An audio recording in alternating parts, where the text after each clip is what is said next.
Greetings and welcome once again to Roman of the Empire. I am your host, Roman. This week we are looking at Secret Invasion, Episode 3, How to Destroy a Character. Or I believe the actual title is called Betrayal, which is how the audience feels after they watch the episode. With me, as always, is my co-host, my wingman, the man that stopped me from carpet bombing Afghanistan. It is Shield Wall of Dragons. Welcome once again, my brother. Hey, how's it going, everybody? Happy to be here to review this show and go over maybe some news and stuff later on. So looking forward to it. Been busy this last week and a half, so I haven't been around the internet too much. So it's good to be back for a little bit. At least for 2 hours or so today. Right on, right on. She will tell you if this is the way. It is the Untamed Mando. Welcome back once again to the show. Mando, how are you? I'm doing all right. This episode put me to sleep while I was at work, and it's kind of hard to do that. Oh, no. And my sister brother. For any of you confused, just be confused. I'm glad to be back. Just because the show sucks doesn't mean the panel's gonna suck, because we're amazing, even though the show isn't. And I'm excited to be talking to you guys again and hanging out and bashing this bashing show, because it just bashes everything it touches. Right on, right on. So not just popped by the Skrulls, but he is popped by culture. He is our good friend, Josh McDonald. Welcome back once again to the show, Josh. What's up, Roman? How are you? I am swell. My toe is broken. I'm in excruciating pain. I'm having a good time. You know what? I'm going to say the broken toe is still more fun than watching this episode. Fair. I'm not going to argue with that.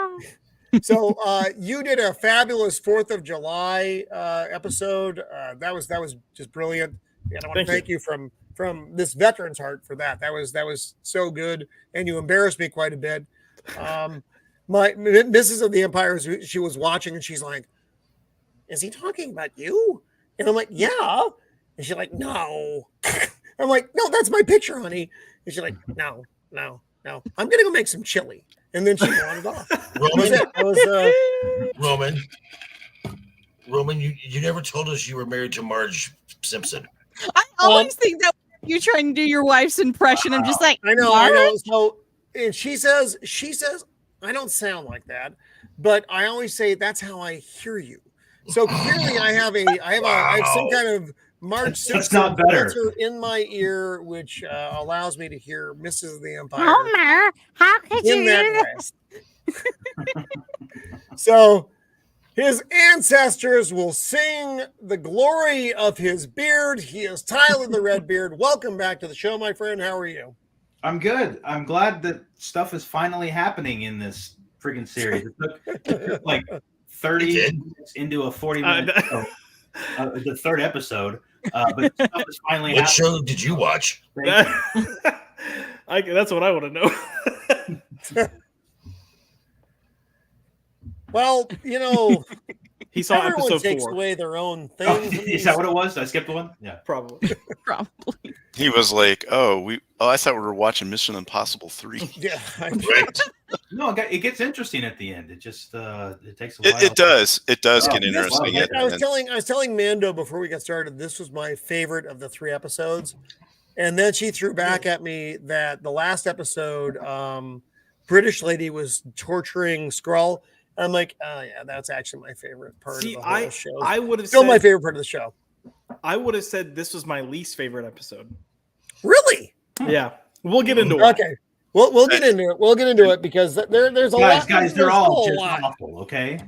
No, and when we talk our favorite, it's like looking at poops and going, "Oh, that one's the best." Look at the shape of that. Here's that a nice like piece of shit. I'm about to say, Tyler's like, "Hello, thank you for tuning back in to This Shit is Shit." It's better. It's better. This shit is better than that shit. This time with more fiber. He is the scourge of Gotham, the nemesis of the Dark Knight. He is Joker Voice. Welcome back to the show, my friend. How are you? Well, on the bright side, there are 3 episodes left. On the not so bright side, there are still 3 episodes to go. You know, one of the big problems with having a small count of episodes is if the story starts to go off track, they don't have a lot of room to recorrect. No, there's no wiggle room here. Yeah, so you have one bad episode, it'll ruin the whole series. Yeah, so let's go down the chat real fast. Let's look at who's out there right now. Nosferatu the Vampire, my weird undead brother. Welcome to the show. Deception's Cave of Comics and Toys. Welcome to the show. Decepticons. I'm not wearing my proper eyes, so I'm going to read whatever the fuck I want. Rhoda Kamish. What's up, Rhoda? Howdy and welcome. Blah, blah, blah, blah. Steven Ransom is out there. What's up, Steven? Ahoy, my brother. I'm glad to see you out there. Let's see. Shield Wall. I've seen that asshole before. Josh, he's clearly here. Here we are. America's 2001. Welcome to the show. Good to see you. Tyler, who was naked from the waist down, but we don't talk about it. Nadia, welcome to the show. You're probably going to get a hit from me at some point. Now that you're geared up, we're probably going to ask you to be on. Oh, you're Blarmy. You're Scissors. Welcome to the show. Sorry, Tyler. Love it after ever. Welcome. I love it. The Gourd King. Always welcome to the Gourd King. Let's see. Blair to Blair. Something that has Raquel. Hi, Raquel. Thank you, and a lot of things strung together after that. She's watching from my channel. So. Excellent. Glad you were here. Yes. So everybody's channel has the ability to stream this show tonight. So that's one of the things we're doing with the series because, why not? The Man Moon 4. Welcome to the show. Oh, yeah. Well, you're here. You're here in the chat. That's fantastic. We correspond on Instagram quite a bit. So, or not Instagram. Twitter. Forgive me. I've been drinking since early afternoon. All right. So that is the chat for right now.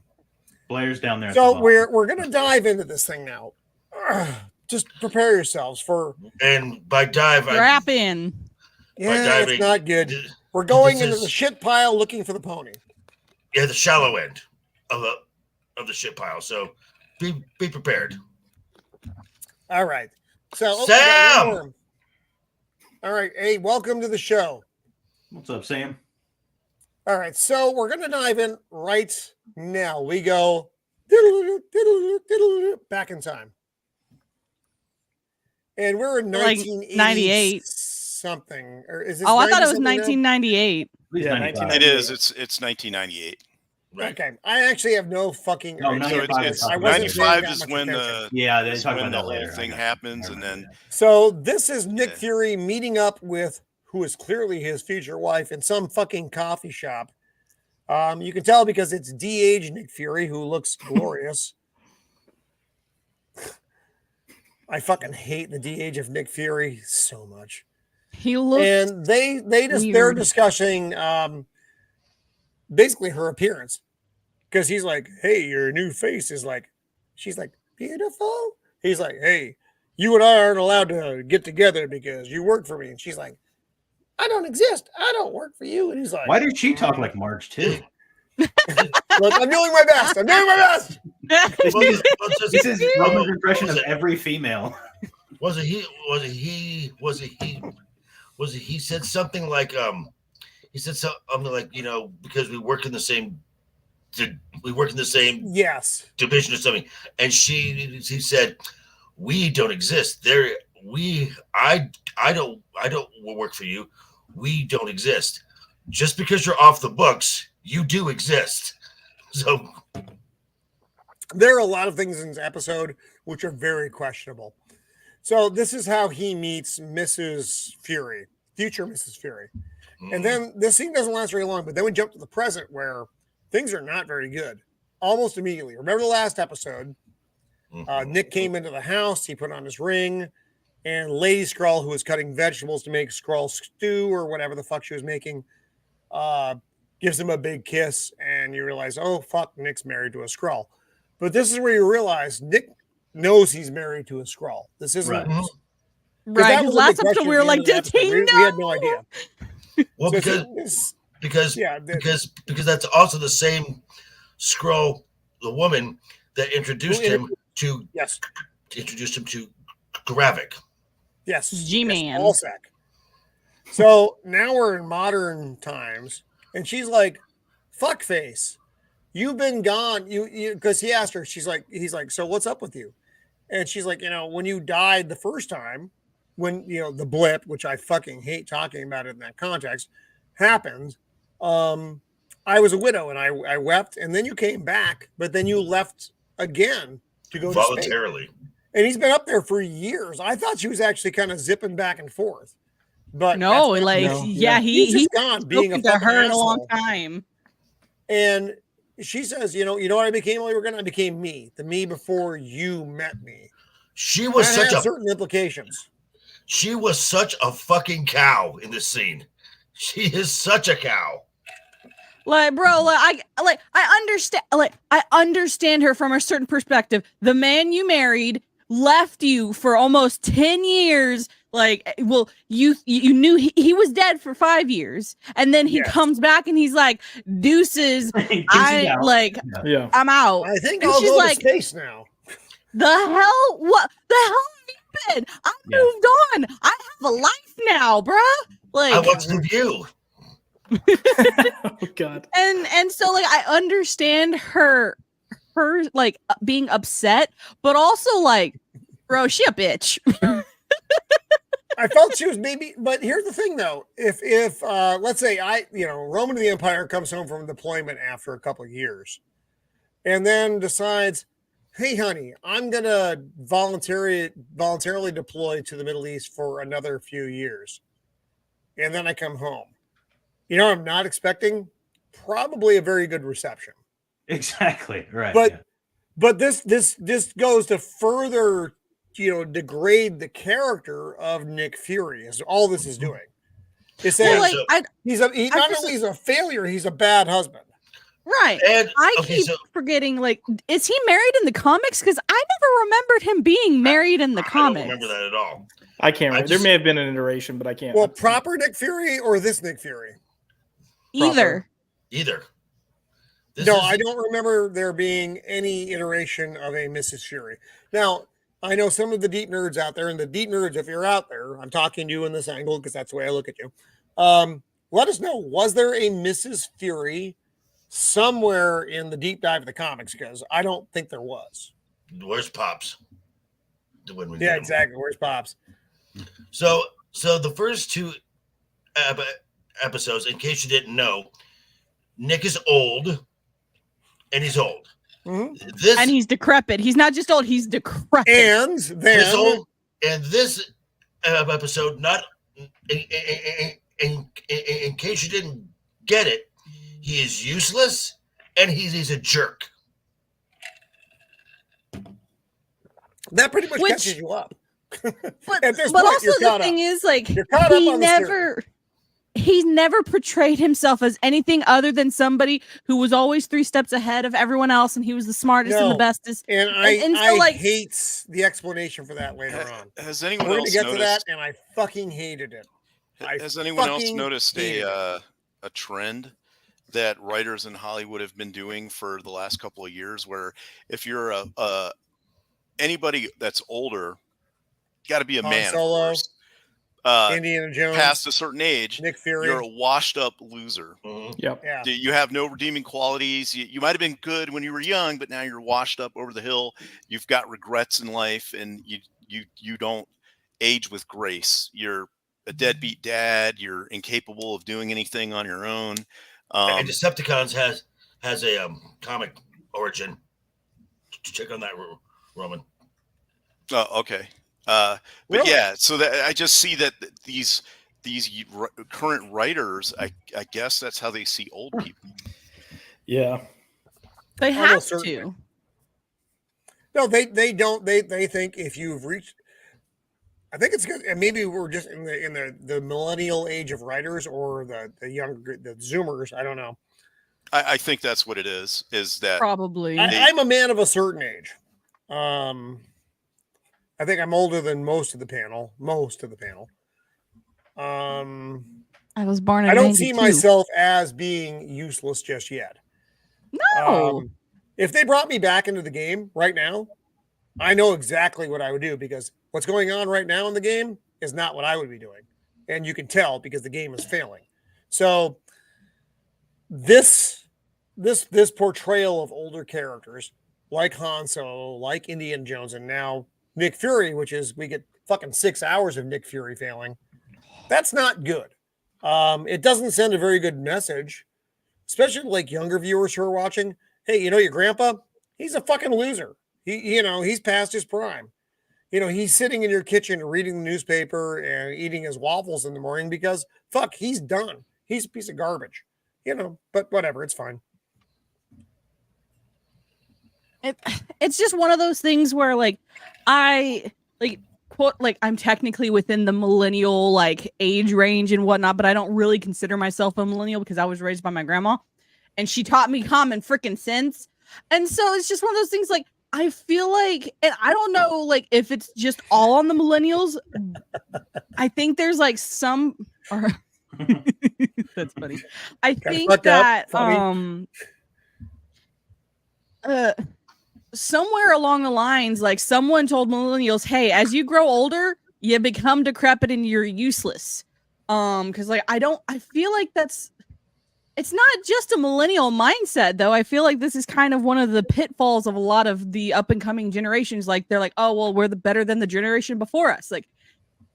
I feel like this is kind of one of those things that, of course, they're going to think that the previous generation before them failed because of. Oh, well, we're better than the generation.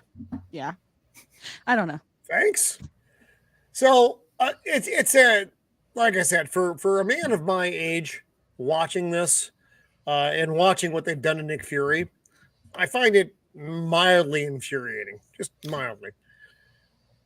So, Josh. Yeah. What do you got? I know you have a lot of feelings about this show. There we go. We got to the parts that you want to yell at yet. Oh, there he is. There's my man. What's up, Pops? I didn't completely mind this first scene with he and his wife. I thought the biggest issue was just it was bad acting. And I completely understand where she's coming from, saying look, I knew what I was marrying when I married Nick Fury. I was fine with that. You were getting sent in places, but the fact that you actively made the choice that you didn't want to be here, it pissed me off. And you know what? You're in the doghouse. I'm fine with that. The problem for me, Josh, was that he made that choice. They made him make that choice. Agreed. So it's okay, but the one thing that I actually liked was when they were in the flashback when they were in the diner. I liked that they mentioned Russia. So she's clearly been in Russia for a while. Because she was investigating the Red Room and Black Widows. And I like that they kind of started. Right. Yeah. I like that they infused that story, that plot thread in there. However, I wish they would have just taken advantage of these 6 hour-long episodes to kind of show that happening. As opposed to I'm very much a proponent of a show don't tell. And the one thing that I'm going to talk about with this episode is this episode was wasted. A lot of tell. This episode is, yeah. This episode was wasted because so much of what they do in this episode they had already established in the previous episode. Yeah. But all right. Yep. Yeah. That's what I was looking for. Probably the show don't tell is you have to. I have a lot of sets and stuff, so it's easier just to tell. Mm-hmm. Well, yeah, because you have I don't know what their budget was, but whatever it was more dialogue than fucking. I'm sure it was $250 million, like every Marvel. Probably. So in this scene, you see fucking. No, you don't. Gimli, the fucking dwarf, walking towards the device, and he's. Oh, I'm sorry. I jumped ahead. So he walks towards this thing, and he's meeting with the Council of Skrulls. Oh dear God. And Okay, so he this gives them the whole sorry. Super Skrull speech. Go ahead, Joker. Go. this guy, okay. I think it's the previous 2 episodes he's had 4 lines of dialogue. He barely speaks. And this episode, I found out why. This guy is a plank of wood. Yes. There's no range in this actor whatsoever. None. No, and I complained about this before, Joker, that when Marvel introduces actors who are, he's supposed to be a lead in this series, which is weird, but kind of the peripheral actors, which he has actually kind of become, they are all uninteresting, very generic kinds of people. And so Gravik is his actual name, who is the big bad guy in the show. He's a guy who most of you watching have never fucking heard of. And he's supposed to be a revolutionary leader. I mean, I seem to remember history. All revolutionaries. Are you not inspired by him, Joker? No, I'm not. But I seem to remember all throughout history is a revolutionary is someone who is charismatic and can inspire can inspire the masses just from his words alone. Never got that out of this guy. That motherfucker falls asleep in a car every time he's in one. Yep. Except for that last scene that we're going to talk about later. He's not asleep in that car. Yes, he's not asleep in that one. Which is weird for the amount of sugar he has with his coffee. Yes. I love that. Like that. I hated most of the episode. Besides that, I was like, damn, that's a lot of people that I know that say they're coffee drinkers and they're not coffee drinkers. They're sugar drinkers with a hint of coffee. So Gravik decides he figures this. He's figured it all out. He's going to make a Super Skrull. He actually says the words Super Skrull, and he has the Council of Skrulls, which is all the old people you saw in the last episode, come to show the device. So we actually knew in the last episode what this was. This wasn't like a revelation to the rest of us. I mean, there are scenes coming up there where you see that he's actually implemented this device, which is good. So he grabs Gaia, who, she's sleeping by the way, she wakes up looking great. I'm just saying, there's no bedhead. I also don't understand, why is he waking? What is all this light coming from? Outside. Sunlight. Why is he waking her up in the middle of the fucking day? Because she was up all night.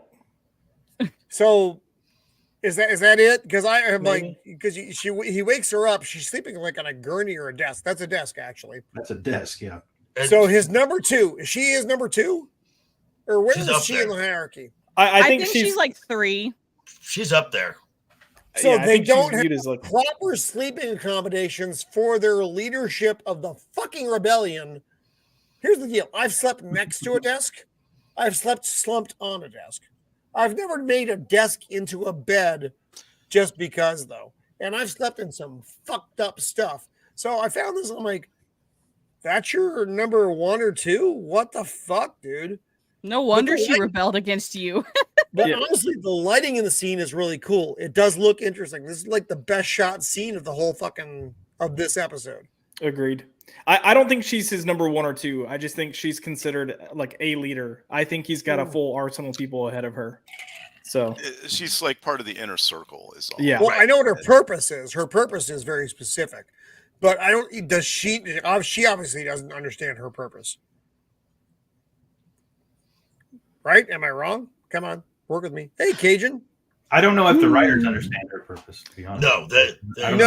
did a very bad. I mean, job. which is why we get that last scene. Yes. I have thoughts. We'll talk about it later. Yes. So here we are. Oh boy! Remember when clever Indian lady made a phone call after the council meeting at the episode, where Yes. she was the one who refused to kneel to Gravik, and she's like, "Tell us, this guy is fucked up. You need to take care of this." He's like, "I want a parlay," and she's like, "He's going to fucking kill you," and he's like, they'll just fucking do it. So they schedule a parlay. Just like in Pirates of the Caribbean, it's a meeting where you're not going to hurt each other. It's agreed upon neutral area. Yes, neutral ground. So they go to some it's a museum of some art gallery. It's an art gallery. And fucking Gimli points out this painting, which is the leaders of World War I meeting before the war or during the war or whatever, planning the war. And he points out this guy right here. He's like, look at his fucking fat face. That's what war is. That's old fucking men with fucking money who are sending everyone else out to fucking die for them. That's fine. That sounds like a very socialist point of view. That's cool. It is. But you be you, fucking, gallstones. So they go and they meet in this room of where he has. It's like a diner where he has a ton of sugar to do with his coffee. Yes. Or wait, Talos is like, you should have just gotten an empty cup. Right. So first we stood and talked, and now we're going to sit and talk. Sitting and talking. There's a lot of talking during the show, folks. A lot of talking. Variety, you guys. And not a lot of doing. No. Not a lot of doing. So the problem, one of the problems of the show is the lack of action is killing the show. Oh my God. No, we got like a smidge of action when he stabbed his hand. And I thought something was going to happen there. I thought all hell was going to break loose, but he just like... No, but we were going to get like a cool scene where people are being thrown and tables are being flipped and we were going to get stabby and pew, pew, pew. Look, I'm going to be honest. I was hoping they killed Talos here, and they didn't. I was hoping they would detonate the nuclear weapon here, Josh. Didn't they already detonate them? I will say, I don't mind talking if it's done well. Like, you can have effective dialogue, and it can be entertaining, and you can be like... when it's done. Right. It's just exposition dumps, though. Yes, that's what I was going to say. It's just exposition dumps, and there is no tension. Explains what he wants to do here. Now, he basically tells him, we've acquired a nuclear subcrew who's going to launch missiles at a plane, and that's going to cause a nuclear war. But yeah, Josh is absolutely right. If you do it right, you don't even notice that you're just sitting down talking. If it's right, because you really did during the scene. So but here you did. Is this before or after he tells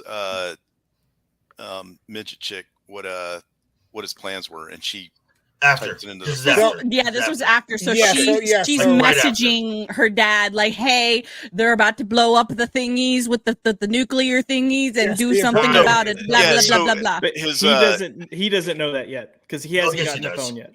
Right. No. But his daughter, when they were out in the car, Gravik was out with Gaia. He's like, we're gonna hit this nuclear sub, this place. 1,200 hours or whatever it was. It was like very specific. So she types it into a burner phone. He goes in to have this meeting. They have the discussion about the painting. He comes out here. All these people that look like him are like regular people in the background. Yeah. And to me, they look like family members of like the cast and crew they just threw in there to like get them on screen. And then this is supposed to be a parlay, right? Where nothing happens. So it's talking about his daughter, so he starts threatening him. Every time he talks about his daughter, so he stabs him through the fucking hand. He sounds like Will Smith. Right. So my daughter. I just don't want to say something. Going back to just a lot of talking and how if it's done right, it's actually really good. Tyler and I on the Monday we review a Game of Thrones episodes where there is a lot of talking in that. No, yeah, it's all about plotting and stuff, but it's done, well. They have good actors, but it's all about the dialogue. Right. The show is not all about the dialogue, but it is, unfortunately. It's all about the dialogue, but it's all about how you set up your story too. Like, and I kind of touched on this last week. There's no suspense and there's no tension, and there's no suspense and like anyone around me can be a scroll that's an enemy scroll. There's no suspense in the fact we keep hearing Talos say he's not alone, but every time we see him, he's alone. He doesn't actually have. If you actually had two factions of scrolls that were actively working against each other and using real spycraft and not the shit we're going to see later, which I'm going to shit all over, there'd just naturally be a lot of it. There'd just be so much tension just naturally built in because you don't know who you can trust. You don't know there are what's a around every million corner. scrolls. Yeah, and there's no Josh. There's no sense of maybe 9 potential danger. No. Yeah, that's what I'm saying. Like it just like Even on it Gravik's just doesn't Even exist. on Gravik's side. None of these characters is in real danger, at least for a time. Well, the other aspect of this whole thing is, do other human leaders know that they've been infiltrated? Yes. And I mean, obviously, Olivia Colman's character does. And Rhodey. Love me that character. Olivia Colman is still the best. There's got to be a way Yeah, to scrolls, right? So there's got to be a way to like test their cells or something, that they're mutagenic or whatever. There's got to be a scanner you can invent or some kind of blood test or something so that you can check to make sure it's not a scroll that's taken over a country or that you're talking to at that moment. Right. And I can get if they haven't introduced that technology yet, but they've had 30 years to develop it. The first thing that Nick Fury should have done when he figured out the scrolls were here, and he's like, yeah, I'm going to help you guys, was immediately invent that technology. Yeah. Yes. And have it available. Who's a scroll? Yeah, because like it would prevent all of them from becoming. Well, I think the reason why he didn't do that, the original plan, and I'm probably thinking more into this than the writers did, but he probably was like, the scrolls will never turn their backs on me because we have a deal. And so he's like, well, I will have my whole puppet nation with the scrolls. Everything will be hunky-dory, and I don't need to worry about them rising up because as far as he was aware of, there was only a few of them, and they were all on his side. Until we realized there were a million fucking scrolls. Yeah. Right. But also, I feel like in this show, there's more. Like, wherever they're in a place, there's like 15 scrolls. It's like, where did y'all pop up at? I do think too. I think we need to keep in mind, Shield knew about the scrolls, but they didn't know. I don't think they knew even what Fury knew in the group that was there. But Shield knew that the scrolls exist, so Shield would have been trying to find a way to identify them. And I'm willing to bet that's one of the reasons Fury was even like, "Hey, don't reveal yourselves because my agency, the government, they're gonna think you're the enemy based on what just happened. Well, so here's you have to stay deep undercover." Is if the Shield knew, this then is Hydra a good question. Mm-hmm. Because Hydra had infiltrated Shield, so they would have invented the scroll detection equipment on their own, in my opinion. Oh yeah, and they would have tried to recruit them. Right. They're a different fucking life form. You can detect that. Your mom can detect that. So they should. Am I wrong? You should be able to detect that. I mean, so whatever. So Pop said that this in his Pop said this in his review earlier today, that the only way this show works is if it is just contained in this little micro world here. Yes. You really cannot bring in any references to the greater MCU at all, because then it just opens way too many questions. Well, also, like, they keep talking about the heroes that it might come in and stop them and trying to make it to where they don't notice them. Why they won't let them come in. Because where is War Machine? Where is Spider-Man? Where is Thor? Where are all these the human heroes? Where's human Captain Marvel? We'll find out where Captain Marvel is when the Marvel lands in theaters in November. To answer Pop's two questions, the second one we'll save for later because there's a blatant answer for why Rhodey hasn't led a movement. But for the first one, I think we have to realistically, and again, I think this is one of the things that doesn't bother me. They didn't start calling all the Skrulls onto Earth until after the blip happened. Right. And when there was a big gap. Yeah, and Talos, there was a big gap in humanity. Talos had already mentioned that he waited, and then it was pretty clear that they weren't coming back. So I'd say you probably have a year. So during the blip, though, that means half the Skrulls probably blipped out too, right? Yeah. Where do they reappear? Wherever they were. Okay. Just Yeah, like the out in outer people, space or whatever. Yeah. But you're gonna have some of them that started coming to Earth during the blip, and then Iron Man snapped his finger, or Hulk snapped his fingers. Everyone came back. They came back alive. So you've only had like a year to 2 years since then of them kind of like figuring out what the F's going on. So it doesn't bother me that the revolt isn't as big as people want it to be. Like I understand why it's where it is. Accepted. So what we do see in this scene, though, what is actually of interest is that they've implemented Extremis into part of their Super Skrull plan. So he has Extremis, so he heals immediately from the stab that Nick Fury gave him. Stabby. And I thought that was pretty good. Actually, that those 2 seconds were pretty good. I hated this scene a lot. I fucking hated this scene so much. Yeah, I know. He interrupted his English breakfast. Yeah. Right. Such classy. So Nick food. told Talos to fuck That off. pretty fucking Dog nasty. food, right? That's what Nick said. That it's basically dog You could food. eat that the rest of that dog food. Well, It's and like seriously, dude. what was it? You got- What was It is it? pretty And good. I was watching. Who was I watching? I was watching. Who was I watching? I was watching. Disparu, and he basically said, "Yeah, he is right. It is dog food." Yeah, And you guys Disparu would know. you don't like Heinz beans? What's wrong with y'all? With Um, beans and eggs. I never eat beans with breakfast. That's not true. I eat I will eat black beans with breakfast. I never eat baked beans ever in my fucking life. It's when I eat baked beans.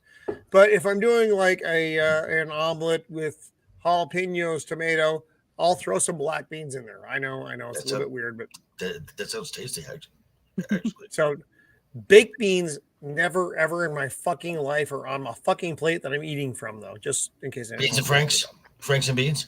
No, just Frank's, no beans. Beans and Kind of Franks. like that Frank's swimmer, whatever his name was, who competed Michael against Phelps? all the girls. No, Oh, the other one. Oh. Oh boy. Okay. All right, that was inappropriate, and I apologize. Anyways, No, Nick comes that back was to good. fucking Talos, and he's basically like, "I need your fucking help." And Talos is like, "So Fuck off. you need my fucking help because, like, for every other fucking thing that you've ever done in your life, you've needed my fucking help." And he goes on this whole lineage of basically how Nick Fury is only good. Oops, that's I Oh well, apologize. no, that is That's in me the car hitting the scene. keyboard. I apologize. That's in the car scene. The car scene is when he gets. Oh, is that That's when he? what I don't have that. I Yeah. actually don't have the car scene. I apologize for that. Oh yeah. Because I don't. I was only able to grab so many images in the limited time I had. So for this scene, you have Fury come in and he tells Talos that he knows that someone high up in the U.S. government has or is a Skrull, and hopefully we all know who that is. And then he just says it as if Talos is going to join him, and Talos is like, "No, dude, like you Like, shit what's on your me, problem, and, bro?" Yeah. And You says, just "I'm like not-" told me off like an episode Right. ago. And he's basically like, I'm not going to do it until you say that you need me. And what I hated, it's 2 things I hated about this. One, they tried to make it cute and funny, and it was not cute and funny. Like, just don't. That you should. This No, isn't it the wasn't. show. And then the other thing I hated about this is the train scene from the last episode, this scene from this episode, and the car scene that comes later, all effectively do the exact same thing. And they should have just had one scene, hash it all out, just have a big like pride blow of like, each guy's ego kind of overtopping the other. Because I mean, look, we can say we don't like that Talos says, "Oh, you're successful because of me." The reality is they're both successful because of each other. Like Talos would not have accomplished what he accomplished without Fury. Fury would not have accomplished what he accomplished without Talos and the Skrulls.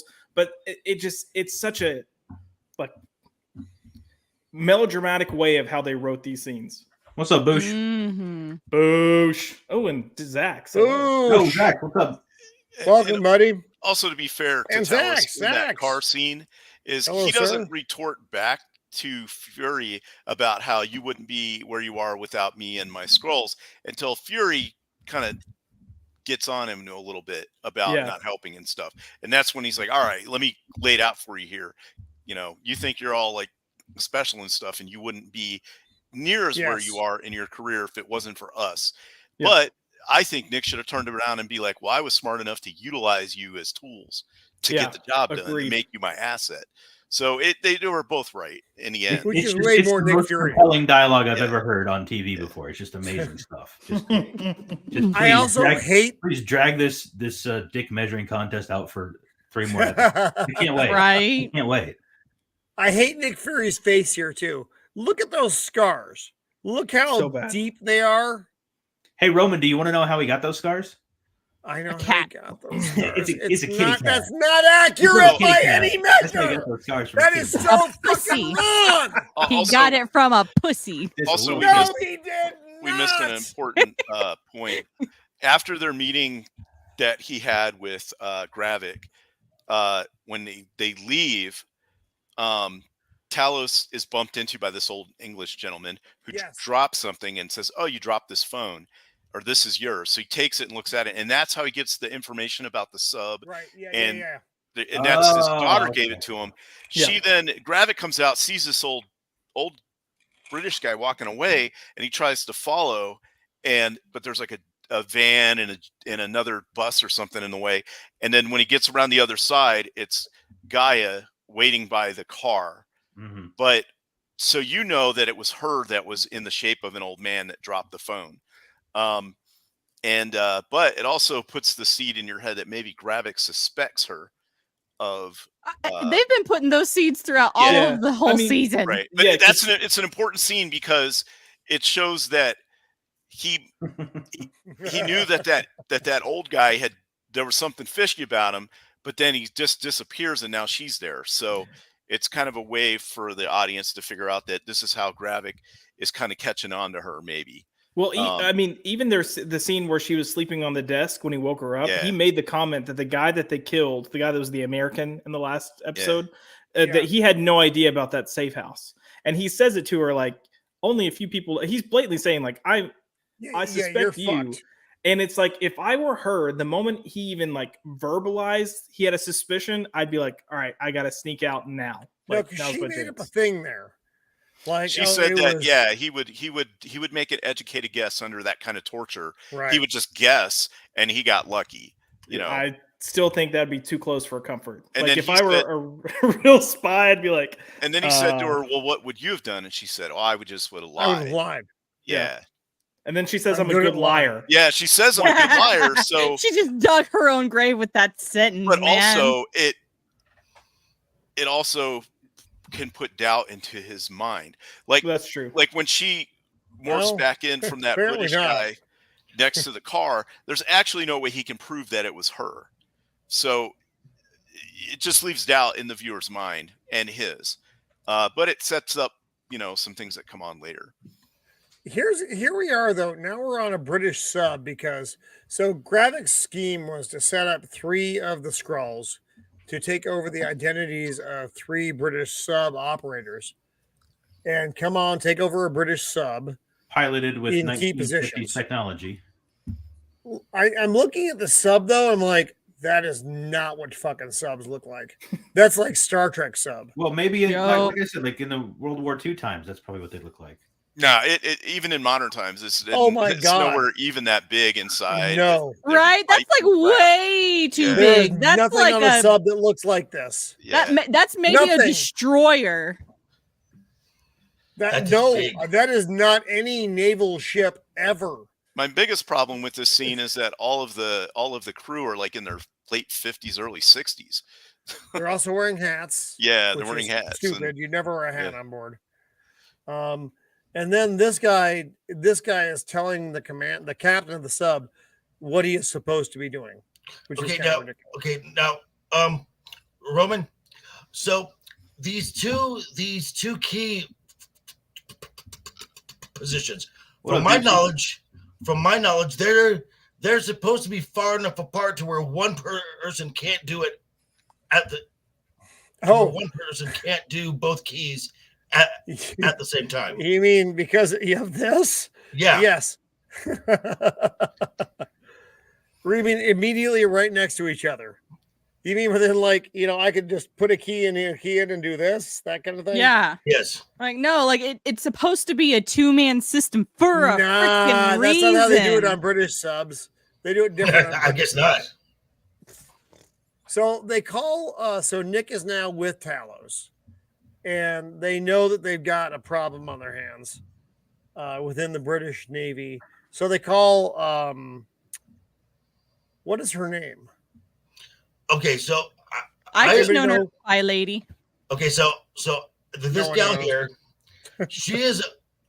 I did not know how much I loved her. I love this actress, and she's Olivia Colman. Yeah, she's the only person I like in this series. She's the only person who is competent. Because I did not know it at first until I rewatched this, until I rewatched another film the other night. She's the voice of Mama Bear in Puss in Boots: The Last Wish, and she's hilarious. She has so much just chemistry. She's amazing. A fabulous actress. I loved her from Doctor Who. Oh yeah, which is where I first met her. She was in The Crown. She was brilliant in The Crown. She's also in a show called Broadchurch, and she's yes. Oh my God, she was so good in Broadchurch. She's a little quirky, but she ends up just completely breaking your heart. Like, no, she's a fantastic actress. In my opinion, if they chose properly to make a female doctor, not Jodie Whittaker, it would have been her. Yeah. But I already know what happened. She would have been wonderful. She turned down the role because she saw what was coming. So that's why I love Olivia Colman. She's amazing. So anyway, Nick contacts her. She says, "Hey, you fucked me over with this fucking thing on my owl." He's like, "What do you mean?" And she's like, "No, you fucking were bugging me, asshole." But she gives him the name of the British commander anyway, because she's a good MI6 agent. And then they find said British commander. This scene was really clunky, though. It was. They're trying to sneak into the compound, but they do a terrible job of it. It's like all gunshots and bullshit to get into the compound. Let's even rewind for a second, because what they're trying to stop is the submarine's gonna shoot like a torpedo, a bomb, like whatever. They're gonna bomb the NATO plane. It was with a nuclear missile. Yeah, it's so dumb. From a submarine can't target moving targets like that. Yeah. Right. They have pre-programmed coordinates because it doesn't have just one warhead on it. It's got multiple warheads that need individual targets. You would shoot it now. Can submarines shoot down airplanes? Absolutely. They have rockets or missiles that can do that. They're specifically designed to go to come out of the water and shoot down airplanes. But it's not nuclear tipped or anything. You don't need any of that stuff. It just didn't make any sense why you would use Yes. So we're in the back and forth scenes between the Skrull, who's now assumed the role of the whomever commander, and Nick Fury and Talos. And it's ridiculous. This whole exchange is ridiculous. And the deal in the sub itself is ridiculous. Yeah. So Nick's got his, he captures his son and says, "Hey, I'm going to fucking blow your son's brains out." Somehow this okay, shield wall. I have a question. I have a question. If couldn't you so they just called Olivia Colman. So she has connections to the UN, so she knows what's going to happen. Can't she make a few calls and the plane just change course? Right. So that was my thing. They kind of explained the Olivia Colman thing of like she's kind of in timeout because she let a spy into her office where they were surveilling her, and now she's trying to clean up that mess. I get it. That's partially why she gave him the information of take care of this. But why didn't they just stop the plane? That's my big thing. Like, hey, there's a bomb threat. Plane, there's something going on with that sub that you're approaching. Detour. Don't go that way. Go someplace Turn else. the fucking left. No, you're right. It's insane. And even I hated this scene. keep in mind the head of NATO. The head of NATO is also a Skrull. So even though he's opposing Talos, they still have a relationship, and he's not going to know that a bomb, like a freaking nuclear bomb, is coming for him.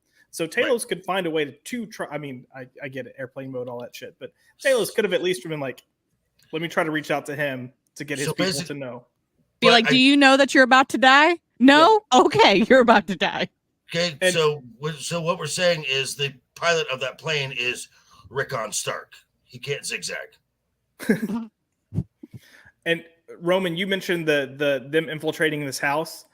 The one thing that I kept thinking the entire time was one of the first lines is when Talos is impersonating the general outside. They're like, "Oh, we didn't see you come out." He's like, "Oh yeah, I gotta get away from the wife."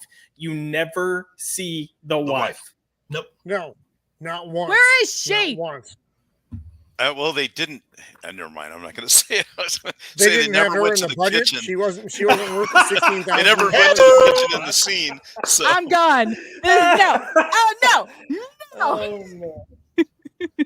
That was great, Shield. Yeah, that's how you didn't see her, or either that or the laundry room.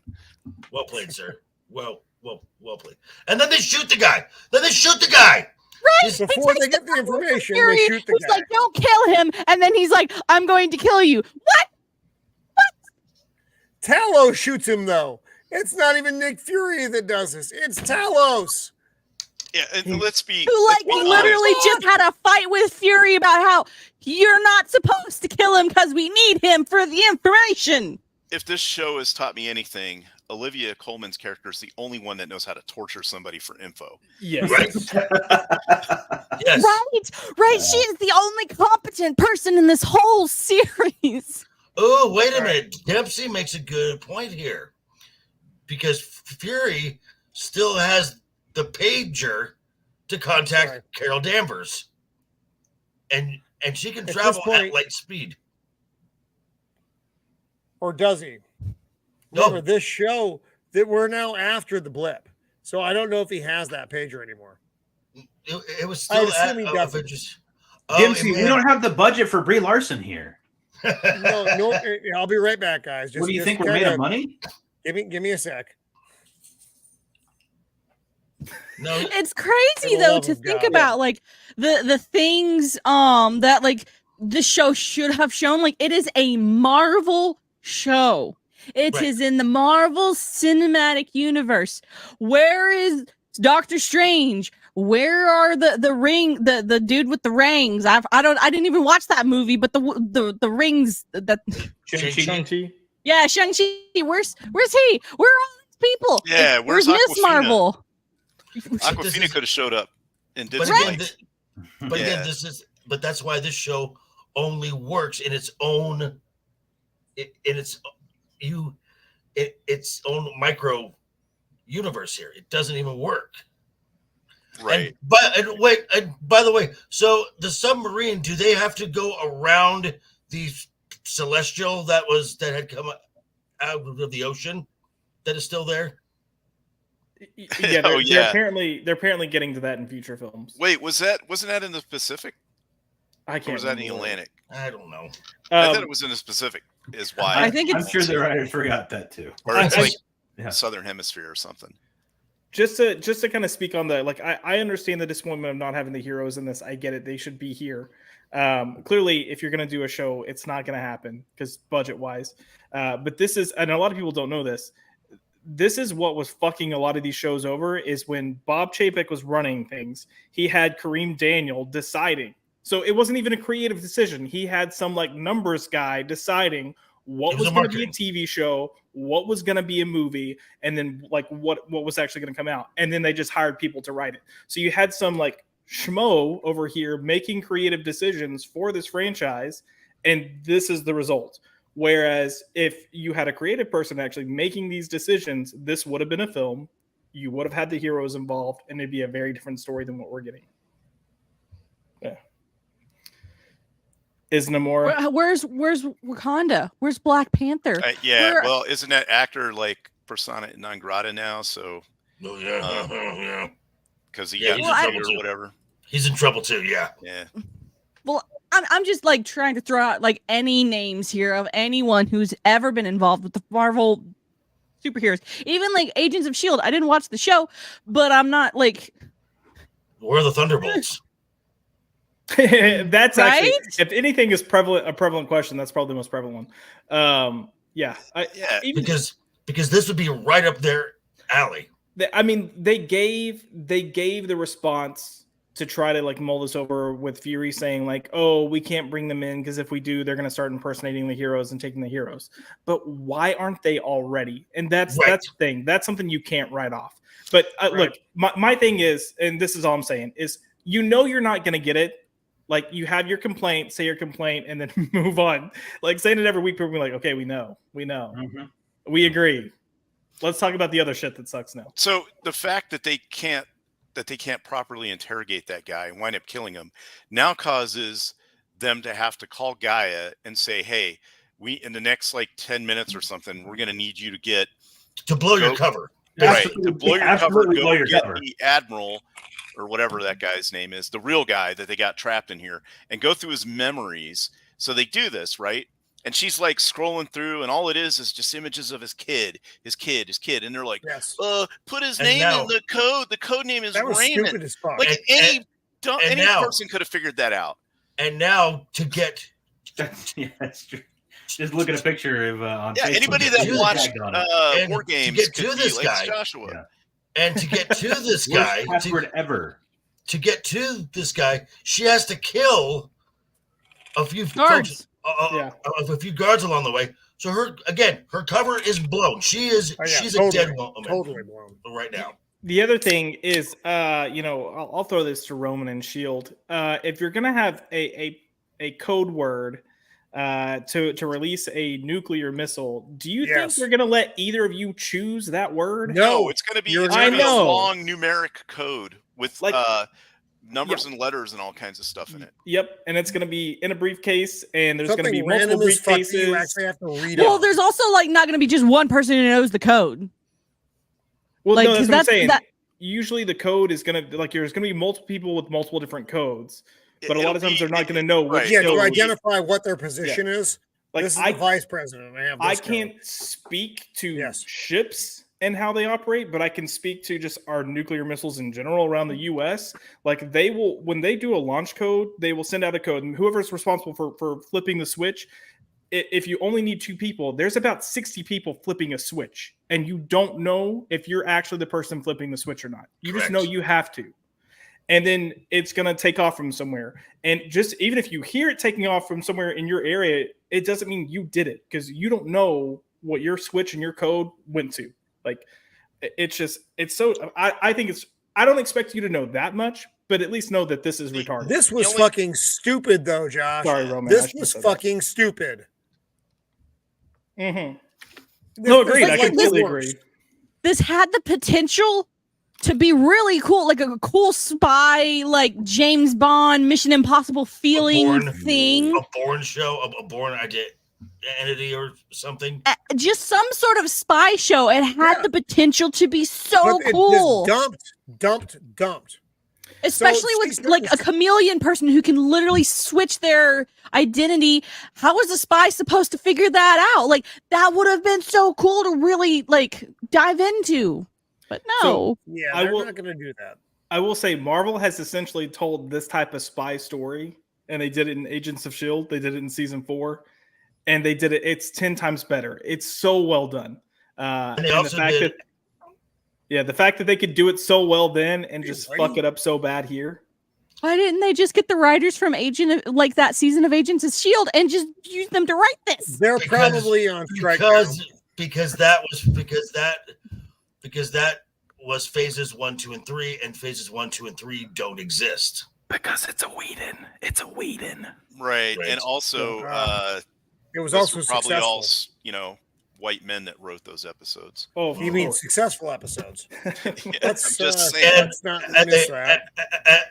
and they've also done, as I said last week, they have also done a espionage project with folks with pretty much without superpowers in the Winter Soldier. Yes, Winter Soldier is Joker. That's my favorite one. And it is arguably the top 2 MCU yeah. films. Definitely. That's my favorite of the Marvel films is Winter Soldier. Mine It as is. well. But they're hands down. So she does this whole fucking thing. She gets the passcode. She sends it to her dad. And then her dad says, "Run." Yeah, What? run. So then she gets on a motorcycle, which is poorly hidden Run outside on the compound with hundreds of people literally watching you all the time.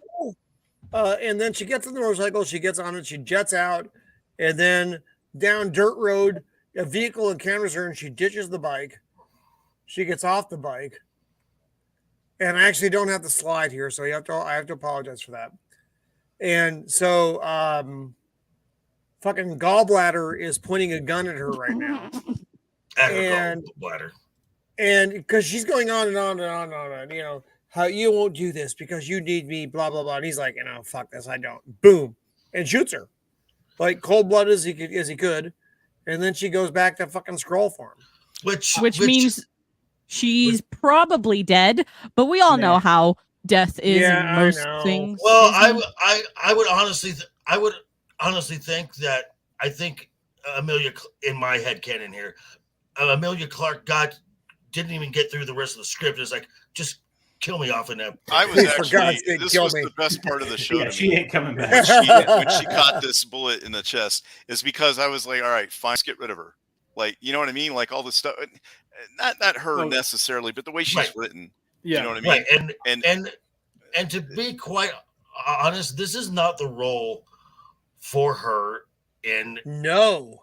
She was so underutilized here. And it was terrible. This could have been any actress. Actress. Yeah. And who was it? I was watching Drinker and Mahler and someone else. And they say that, you know, Amelia Clark, they put her in these action or suspense action type roles, and that's just not her. I guess she's done some rom-coms where she's actually very good in them, and that's more her the wheelhouse. Yeah.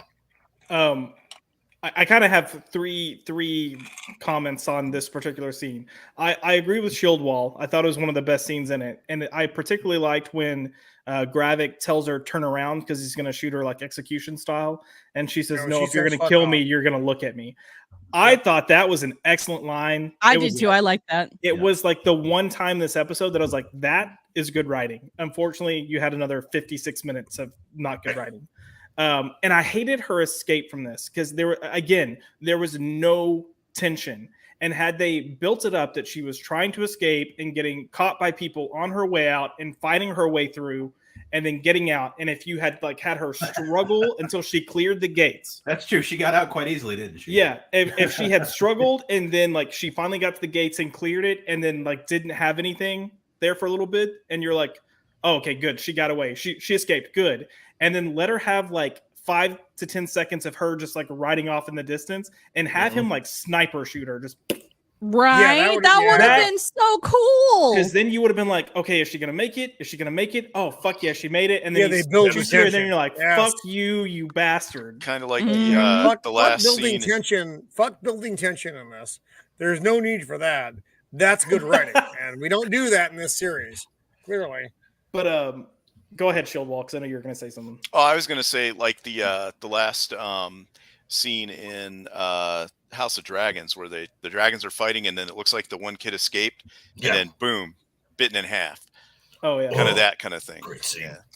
Yeah. The other thing I'll say is if you think she's actually gone from the show, you're crazy. I know. Right. That was my thought process of, she's just faking it. She's using here's what I'm thinking.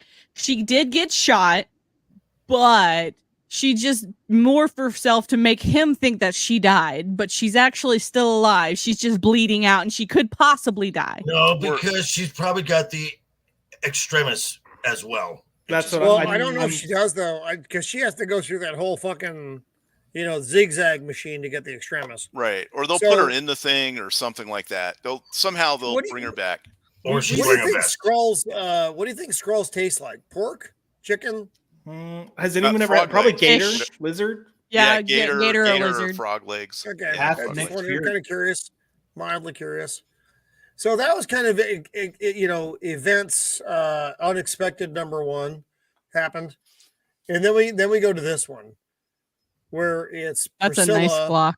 Where you have to go through an hour's worth of. I actually have to ask this for get your gun.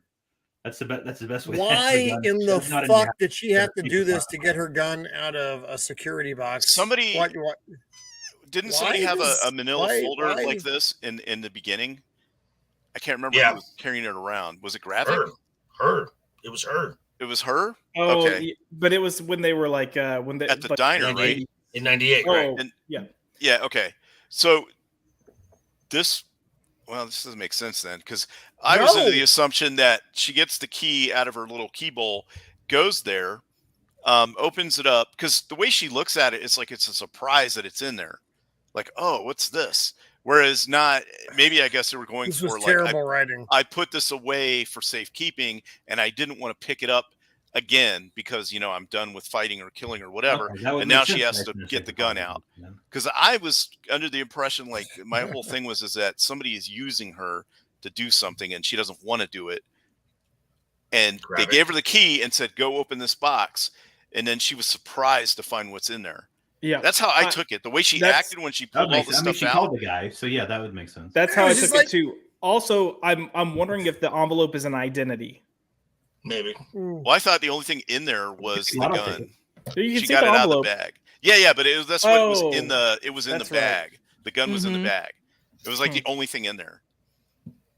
So Tyler, why does she have this gun? Why does she have this gun now? Why could she not just go out and get this gun any fucking time? I mean, that's a real nice block. That looks like a Block 19. So I'd gladly take it, but I wouldn't put it in a safe deposit box, which is illegal, by the way. You're not allowed to do that. Why would you put it in stupid as fuck? Where you got to go to the bank and all that stuff. That's it's illegal. You are not allowed to have store firearms in a safe deposit box. That's why I took it as somebody put it in there for her to retrieve, so she didn't know what it was. Or why does she need to have a gun stored for her at all? She can pick up a gun in any location. You want my that theory isn't on a it? bank. My theory on it is that somebody is coercing her into putting one in the back of Fury's head. Nick. Yeah. Oh yeah, we all know that she's gonna put one in Fury. Well, he's. Can we also talk about when she was walking to this bank to get into her safe deposit box, and you had the scrolls that were clearly watching her, and it was the worst. Oh my God. like surveillance ever, because they're like. They're not hiding at all. All right. They're just staring at her while she's walking. I mean, I feel uncomfortable too. Somebody just staring at me while I'm walking. Make it obvious for for some of the viewers. At least that's the impression that I get. For 7 viewers. Right. That Disney has about its viewership is that. See, the problem with this show is it's too complicated for like a 10-year-old to watch. There's a lot of problems with this show. But it's not complicated enough for an adult, so it doesn't really appeal to either. But it has a higher viewership than Ms. Marvel did. Well, duh, because Ms. Marvel was so does this show. Which is also Ms. Marvel was for like 5-year-olds. Oh, wait, you're talking about the new show, right? Or the movie? Yeah, the show. Ms. Marvel, yeah, because it was a very niche show. Right. 3 episodes. It was fine. 3 episodes in, Ms. Marvel was a better show than this. Yes, and I like the family dynamic better. So, her mom and dad and her was really good. Actually, I will say, I will say that as a complete story, the Miss Marvel show is the best show that Marvel's done from the Disney Plus shows. Disney Plus. You need to throw that in. Yeah. From the Disney. That's an important fucking specification. I'd give it to WandaVision, but I can't. WandaVision fell off too much for me at the end. Yeah, those last 4. I didn't mind I actually liked those last 4. I liked What If better. I like the What If show better. Oh no. Yeah, that was. I know. People hate it, and I like back in the day when you turned to the wrong channel and it was just like static. That would be better. But the Miss and then, Miss then Marvel, you got bitch on the phone, and then she's like, "I need to speak to Graphic," and then some dude at the end who you don't know sucked. Moon Man. Well, you're speaking to me, and that's it. I hear the werewolf one was pretty good. Wait, do you really not know who that Those was? are That it's his special. number two Agreed. dude, the bald dude in the beginning. I think that's who she's talking to. No, it's Rhodey, guys. That is so clearly Don Oh. Cheadle's voice. Is that real? Is that Rhodey?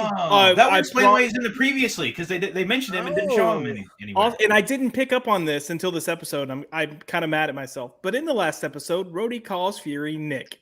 And what did we learn about Fury? That's Oh, right. No one calls Nick. Rhodey Nick. Look at you. Look at you paying Wow. attention to this You stuff. Look paying at that. attention? I try. I try Well to done, find sir. I don't. something. to It's always say. good when someone's paying attention to dog shit. And see, that's what I'm Um, talking about. Like, so they put that in there for people to notice, and then they beat you over the head with, "Look, these guys are following her." Yeah. You know, That's yeah. interesting. Yeah. I thought I was happy because the fact that Nick Fury came in so early in this episode to say there's someone higher up that's a scroll in the U.S. government. It's him saying it's Rhodey, and I know it's Rhodey because of what happened, and I'm already like trying to get three Right. steps ahead. I need you to catch up with me. But they had to have the whole like husband and wife drama between him and Talos. well, that And- really made me think yeah. for a minute there that that Which Fury that- was a oh, boy. scroll for a second. Mm. Like, Which and this whole Talos and Nick and the whole Talos and Nick going back and forth and back and forth and back and forth, which I know that there have been some online folks who have said that Marvel has missed an opportunity, and that they were upset that Nick Fury was married when Because They they thought- were trying to ship him. yep. Oh God, no! who are they Look. trying to ship him with? Everyone? Fury and Talos. Talos and Nick. Yeah. Of course They're they having- were, they're having because a lover everyone's got to be quarrel. gay or lesbian or trans or. What? It would have made the episode more interesting. I will. That, agree. that's no, also it a would've question. I worked. don't know that No. much about scrolls, but can They scrolls turned into Can they Back swap Invasion genders? or something?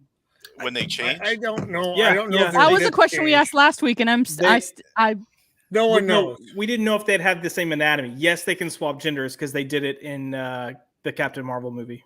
Right. Okay. Yeah. All right. So, okay. Yeah, Which no one saw.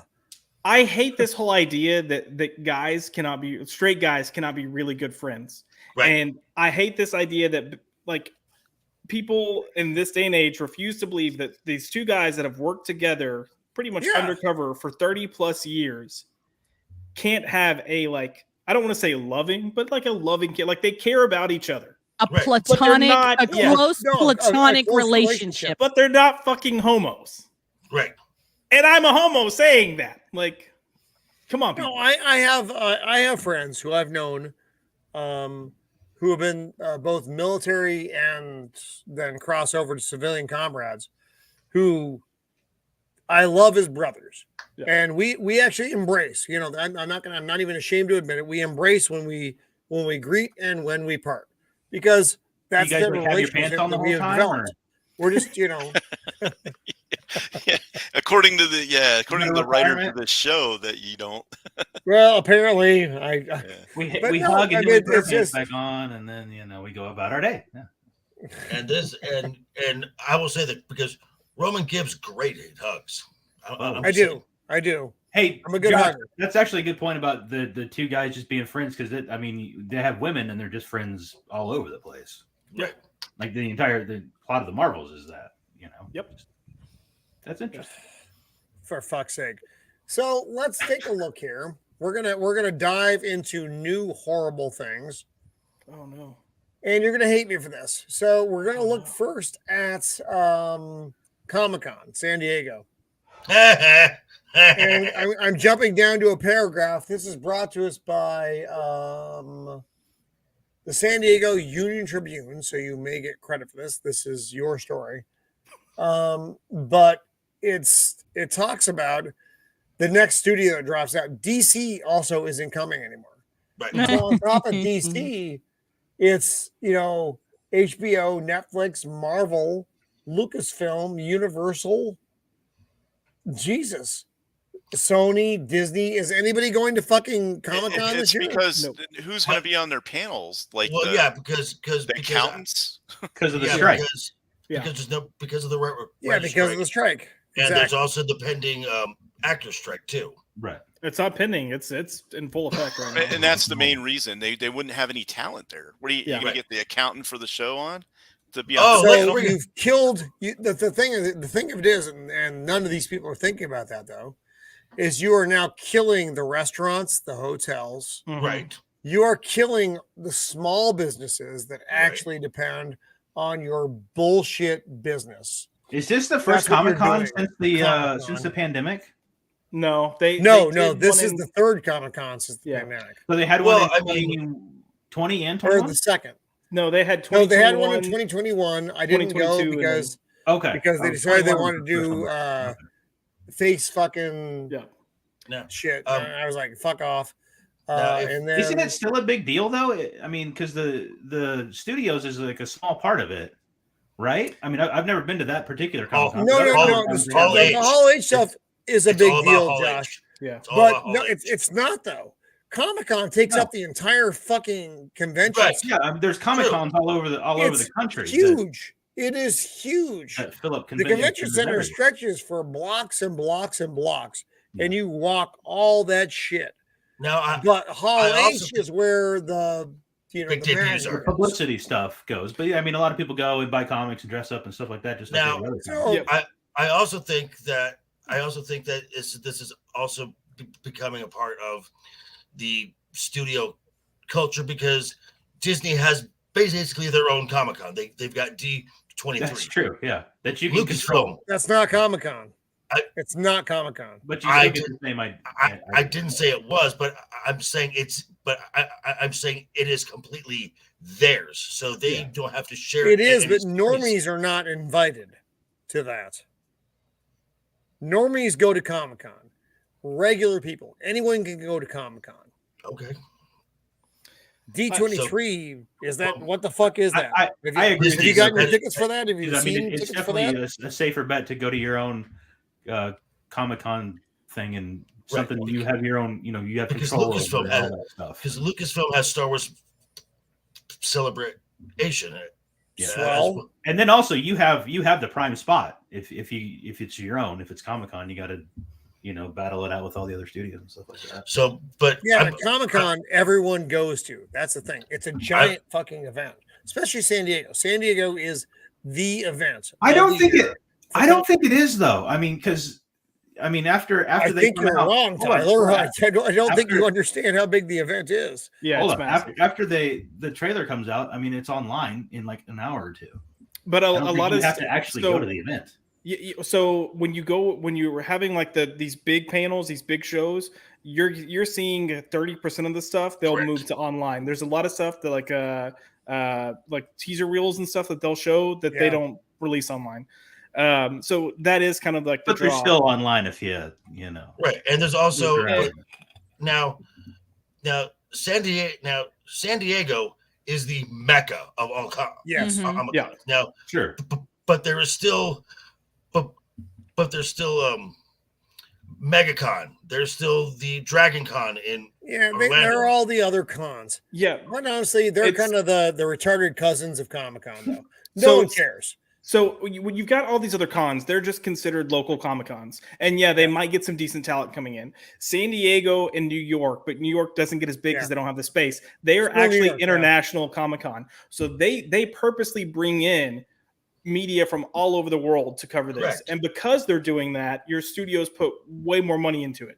And Right. like if you've ever seen the convention center, it's massive. And yes, you can say Oh, like, hey, that Yeah, it's that fucking convention center is crazy. big, but it goes beyond that because they have like Out in the street, immersive it takes over a experiences. large part of downtown Correct. San Diego itself. Yeah. So these studios, they put a shit ton of money into it. And the problem is since probably about 20 years now, the studios have been taking over more and more and more, that they're the draw now. And yeah, you still have comics and stuff, but even if you Yeah. go on the convention floor, you've got a Warner Brothers booth and it's Yes. Right. massive. They're And you have, giant. like, They're giant. Disney The booths booth, from and the it's- companies are giant. Yeah. So Um, I mean, because I go to the one in Salt Lake, and yes, it's a smaller one, but it is a big event. Yeah, out there. that's what I was gonna say. Like the ones in Kansas City and St. Louis, they're still big events, but obviously, Yeah, there's one in presenting, Northwest Arkansas, like kind of in my area, that like it takes up a pretty big convention center. Yeah, they have like I mean, it's a small convention center, but it takes up most of that. I think they had the Red just Ranger want- there this year or something. I just want someone. I mean, maybe Marvel can just send Kevin Feige, and we could all bring him some chapstick. So the consensus is that this will somewhat affect it, but it's not going to like destroy the Comic-Con or anything. Actually, Well, Comic-Con started a long time ago with Josh. super You've been nerds. to San Diego Comic-Con. I used to work. Yeah, I've worked San Diego Comic-Con quite a few years. It's going to drastically hurt because what the problem is, most of the people that actually come to the convention now are coming for those studio things, and it's not even we're talking about Hall H, but it's so much more. You've got all the TV shows are usually there. They're just in smaller ballrooms. They've got stuff going on all weekend. So once you take once you take the big tentpole movie studios away, you've got the smaller movie studios with this, or even the big studios with the smaller movies, take them away, take the networks away. Like you're taking the draw. You got big empty spaces is what you have. And what's bad is like, people probably bought their tickets and they're like, well, fuck, I already bought my ticket. Well, the tickets aren't that expensive. They probably spent like $60-$70 for the weekend just for their tickets. The costly part is hotels. Like you're looking at $400 or $500 a night in some cases. Bro, those hotels are going to lose out on a lot of money. So you've got these people drivers and all the restaurants, all that stuff. You've got these people that are probably like, man, the whole reason I was going was to see these panels for these shows. I'm not going anymore, or to meet these actors. I'm not going anymore. So then they're like, cancel my hotel because I've got up until 24 hours. You lose your money for free and tickets. Yeah, but and you get your money back on all your other bullshit. But the peripheral economy is the one that suffers. Yeah, like I said, restaurants, Uber, all that, hotels, all that shit suffers big time because this is their big red time of the where they're making all their money back. Is this time of year in San Diego because that's the gold standard is Comic-Con. Well, there was one year, Roman, where San Diego was doing quite nicely because you had Comic-Con, and then in the same summer you had the Major League All-Star game. Yeah, but that's not this year. I know it's not this year. I'm just saying. This year is big shit show after COVID. We're still having Comic-Con. No one's you're still in California. I didn't go to Comic-Con last year because they were still holding on to standards, which I wasn't going to. Doesn't sound like a good time. I lost my ticket price and my son's because I didn't want to go because I'm not fucking supporting that stuff to me at all. And you're still in California. I would go for free. It's but it the weather is still better than most of you have most of the time. And I don't even think most people don't even get into the Hall H, right? It's like really. Oh no, you literally have to spend the night outside. In line the day before. Yeah, I don't do Hall H. I never do that. Super crowded, and you got to spend a day to go see. Trailer that may be good. I'll wait till it shows up on YouTube the day later. Yeah, you have to be really committed for that stuff. I'm not that committed. The first year I worked Comic-Con, I was working for a publisher, and we were going to be covering the news. When we were planning for it, they sent an email out to the group. We're like, "Who wants to cover Hall H?" And I didn't put my name in there because it was my first year writing for this company. And then no one was taking it, and I was like, "What's up with these? You guys are stupid." Know why? So then I'm like, "Yo, I'll do it." So then I get out there and realize, oh shit, I have to spend the night outside. That way I can make sure I get in. It was the worst. But I worked out a system. Another one of the guys who had been through it before was like, listen, I'll come hold your place in line. You can run to the hotel, shower, come back. That way you don't smell like shit all day. Well, maybe 5 other people did that. It smells like BO and cooch bad in that room. It smells so bad. What do they call it? I hate this crud or something. Well, no, like what the problem is, I hate this stereotype, but the stereotype's there for a reason. Most anime nerds and nerds in general, for some reason, have a hygiene problem where they don't shower regularly. No, that's not true, Mando. Joker. Stop lying to people. Joker. I mean, this was strictly people were lining up at 9 and 10 p.m. at night so they could get in at 8 a.m. in the morning. That's literally all this was. So what if anyone's going to smell, especially if you then stay in that building all day long? Right. You're a little gamey. Yeah. So what? So what if? What if say Comic-Con got desperate and just said, you know what? Should we extend it? They don't Should care. Should we extend an What? invitation to FNT? I don't think they'll ever get that desperate. I think they will let everything burn down to the ground before they invite Make FNT. up for no Warner Brothers and Marvel. What was that? I said, you think that would make up for no Warner Brothers and no No, Marvel? not at all. Not yet. Yeah. No, Okay, so that's what well, it is. that's just Comic-Con. That's just Comic-Con. Yeah, again, So let's we're look at the saying movies. Let's look at movies this weekend. okay. This I found fucking hilarious. This was like my favorite thing that I dialed into. I was like, oh my God, this is so fucking horrible. So Indiana Jones made nothing. It made nothing over the weekend. That's their big ticket movie. Disney. But then I looked at it, I'm like, where's the Flash? I'm like, something I haven't heard of. Fucking Spider-Man's still in there. Oh my God. Oh, yeah. Something I haven't heard of. Elemental was the fucking Pixar seeing movie. that. That did, Yep. Something I haven't heard of. Little Mermaid is still hanging in there. Jesus Christ. And then the fucking Flash at number fucking 8. And It Guardians. has 8. Batman in it. Guardians. It has freaking Michael Keaton Batman in it. How the Ugh. fuck is it still there when it has freaking the GOAT, Michael Keaton, as Batman? Because it's not the goat. Number. Because it had two Ezra Millers, which easily cancel out a Michael Keaton. Yes, that cancels out Michael Keaton. And every little line. I had to was be a just little blown jokey joke. away by this shit, guys. I'll tell you what I am more surprised at. Guardians still hanging on. Guardians is At number 10. At number 10, Guardians is still there. Well, the Flash that had it was the movie. That was the fucking movie that they were depending on at DC. Takes this giant dinosaur shit in the box. They knew it was going to fail. They knew Hey, Joker, I will tell you, I think you were the one of them who said it about Guardians being good. I was going to watch Indy, and then I heard how bad it was and ended up watching Guardians this week because you got and it was really good. Josh, did you watch Indy? Did you actually go to Indy? No, you haven't seen it. Like all the other Marvel crap. So people have been talking about fan backlash and why people aren't seeing the movie. Here's the deal. I trust certain people to give me info. Like, I trust Gary. I trust Chris Gore. There are a lot of people out there in the business who I trust. And when they tell me a movie is bad, why do I want to spend 20 of my hard-earned dollars plus another $20 on popcorn, some jerk-off soda, something that some fucking youngster is fucking spooning? What theater are you going to where you get jerk-off soda? Yeah, I've never. You haven't gotten that? That's the theater like on every theater you've ever been to has jerk-off soda. That soda's a little extra. You got to Yeah, there. I have been to the Tomcat Theater. If people know what that is, even there, it was. But even there, I didn't get a jerk-off soda. Robin, I never spent. You're going to the wrong theater or the right theater. I don't know. I go to any for $6.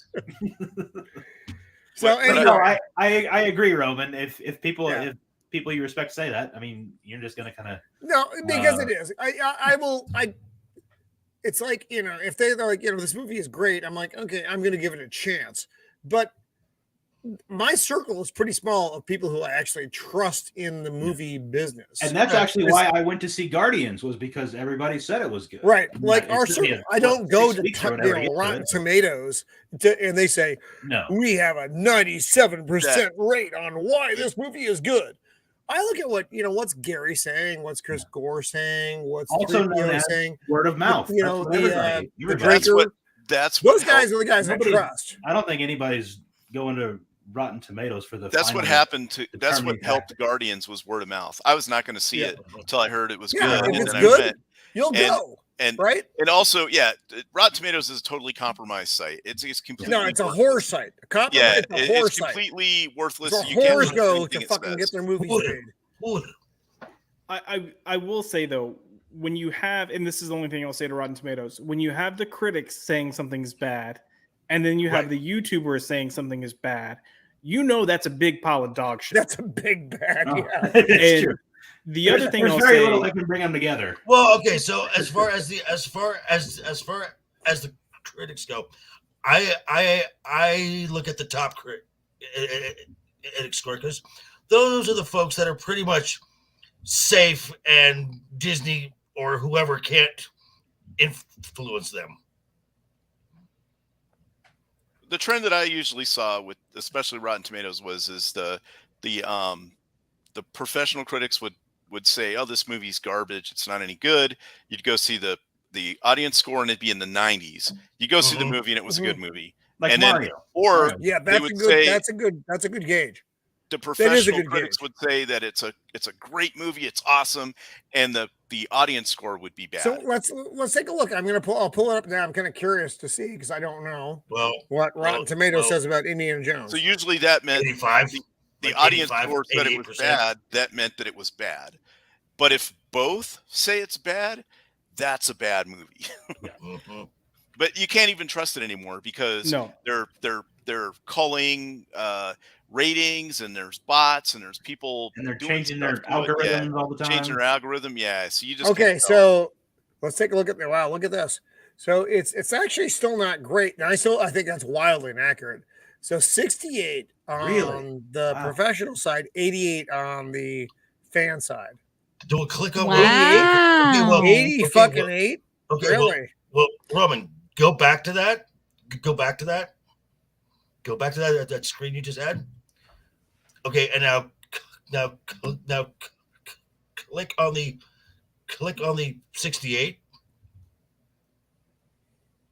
and now look at top critics. 200. Click on That's top. really Jesus, Okay. 243? Click on. Versus- Okay, now go click on top critics. That's all critics, top critics. Boom. Oh, yeah, so that's typically your legit ish movie critics, and not Right. like the websites and stuff that are trying And to if you freak do So you the that- out. audience is What about the 88? all audience? I want to see that all audience. I don't understand that. So 81%. I still don't understand that. That's What? still way higher score than I would give that It's how they Wow. because it's how they skew it. Whereas the top critics are, like Joker Voice was saying, are the ones that they're kind of so powerful that really, if they give it a bad rating, nothing's going to happen to them. Where the other ones might just be They want somebody access. from like They want some access. local Really? paper or Wow. something. Yeah, they Yeah, want the access. premiere and all Well, that. that's some Right. fucking bullshit, is what that is. Yeah, like- And the same thing goes for MarvelFanShow.com. the audience score. The verified ones are people that are like having a verified identity, where the other ones could just A be verified bots or fan. something. These are verified Fandango Oh, accounts. I wanted to Right. share this. This is something I wanted to share about the Indiana Jones films because I thought it was funny. So this is from Screen Rant. You get credit for this, Screen Rant. Still saying. Even though it is stupid and gay. So I'm gonna share this, so it's fucking hilarious. But it's not scissoring gay, is it? It's probably scissoring gay. So share. So this is 10 reasons the movie failed. The budget gave it a huge office challenge. Well, That's here's true. a theory, wizards. Don't spend $300 million making a movie because that's and stupid. 200, and then don't spend 200 million on the marketing. Hey, Joker, how much did they spend on Casablanca? Do you have that number in your head? Not off the top of my head. You know what I bet it wasn't? 300 million. $300 million. So the next thing is Kingdom of the Crystal Skull made people skeptical of more Indiana Jones. Yeah, Jeez, that's I wonder why true. the fuck that is. Is That's- that because that was a true. fucking horrible movie? It Jeez, was. tell me why, critics. Well, So that's and 2 for 2. the comparison that they've been making, that they've been making in the trades is another July 4th the weekend release, and that was Superman Returns, because they are just because they are comparing just the raw dollar amount. If you adjust it for inflation, Today. Yes. Superman Finger loss. Returns kicks its ass. How can you compare two movies that are that far apart and not adjust for inflation? Like you have, like Casablanca, you'd have to adjust for inflation. Inflation shield wall. That's the only way that you could compare Indiana Jones with it. It's so, you know what I mean? Because like it's a good faith argument. A freaking hamburger cost like 10 cents back then. Yeah. There we go. Casablanca costs about $1 million. That's what Yeah, Southern Katie in my chat also talked about the Southern the 1 million budget. It was really a big budget film in its day. And you know it was, I mean, it's Casablanca. Even adjusted for inflation though, 1 million is not as much as 300. There's no way. It's like, significantly less. Like $50 million or something. Yeah, it'd be something close to that. It wouldn't be anywhere near what. But also, it's a really good movie, and it didn't need half the budget that this movie needed. Because you want to talk about conversational films? That was a conversational film. All that was dialogue. All that was dialogue. Yeah. Correct me if I'm wrong, but when you adjust for inflation, Gone with the Wind is still the highest grossing film of all time. Yes. Mm-hmm. Right. Yeah. I don't know nothing about Gone with the Wind. Indiana Jones without having Spielberg directing, I don't really think that that's a factor. I think I don't think so either. That's a stupid. That's not turning people off. Stiff competition at the box office. Competition. Yeah, what? It's a freaking Indiana Jones movie. It's an Indiana Jones movie.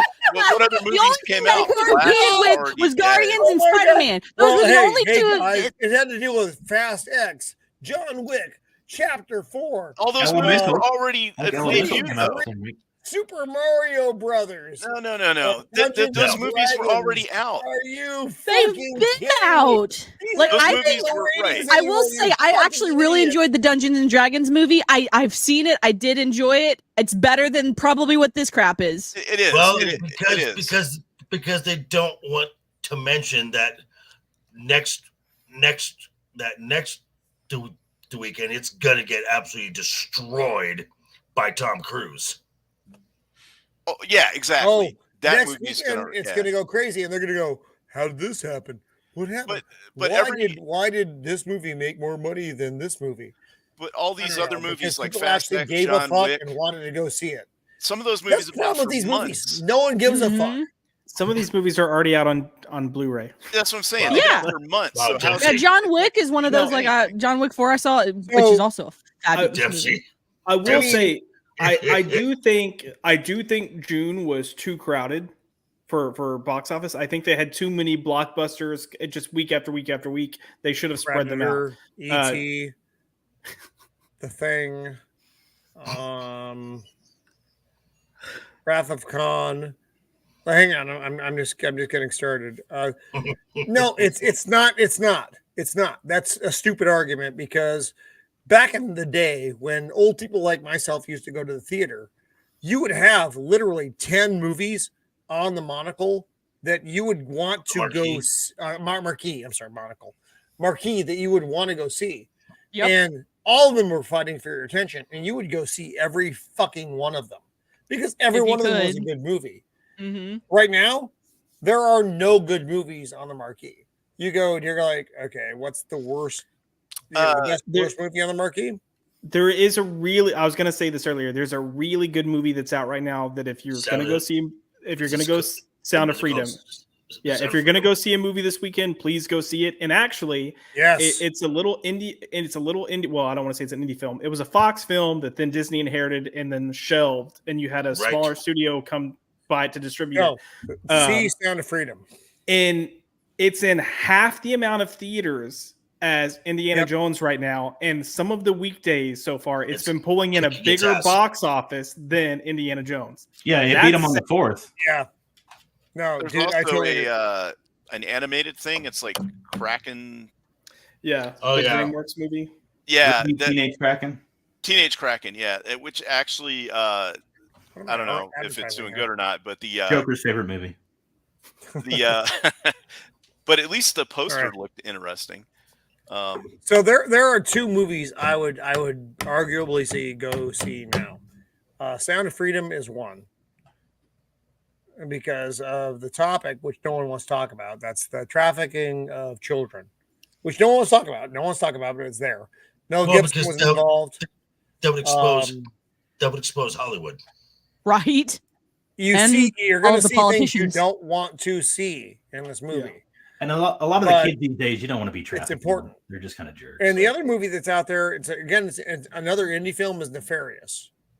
Yeah. Those two movies, if you only see those two movies over the summer, you've done better than you have over summers in a very long time. Well, I think this new Mission Impossible movie is going to savage every other movie out there. Oh, it is. It is. It's going to fucking brutalize these. Hey, this is a legacy thing too. Nah, Tom Cruise doesn't fucking play this shit. And then it doesn't appeal to much younger audiences. Are you fucking kidding, Hollywood? You can't make a movie that appeals to fucking 20-year-olds, to fucking 40-year-olds. It doesn't appeal to much. What are you saying? It appeals to fucking 80-year-olds? Fuck you. You're fucking wrong. You're doing a bad job about making movies. It's fine. Go ahead. I'm sorry. Well, supposedly there was some meetings at Lucasfilm. No, with Lucasfilm, they got called off vacation. That what was it? Good point. Oh my God. Good one. Sisu was good. Was it Alan Bergman? Basically said if you are on vacation, you have 16 hours to get stateside, and you're meeting in Burbank, and these are all Lucasfilm execs. So there's going to be they're going to meet the Bobs and basically have to explain why they have a job. What? Oh yeah, they're gonna have to meet the Bobs. So what would you say? Oh yeah, it's like they're gonna be like, so it's I'm in charge of what is it you actually gonna do here? What would you say you do here? Yes. Why are you breathing the same air as me right now? I have people skills. Don't you understand? This one is stupid. Indiana Jones story leaks could have put audiences off. Well, do you think when they say Indiana Jones is not going to be Indiana Jones anymore, and they're going to put Phoebe Waller fucking faceplant in her place? It also doesn't help. It also doesn't help when all the story leaks were right. Yeah. Yep. Exactly. That's also true. Yeah, by this point we know they were all right. So Can was a fucking disaster. We know that. That was bad. No. Ooh, I do not. Can was not good. I do not understand why you would lift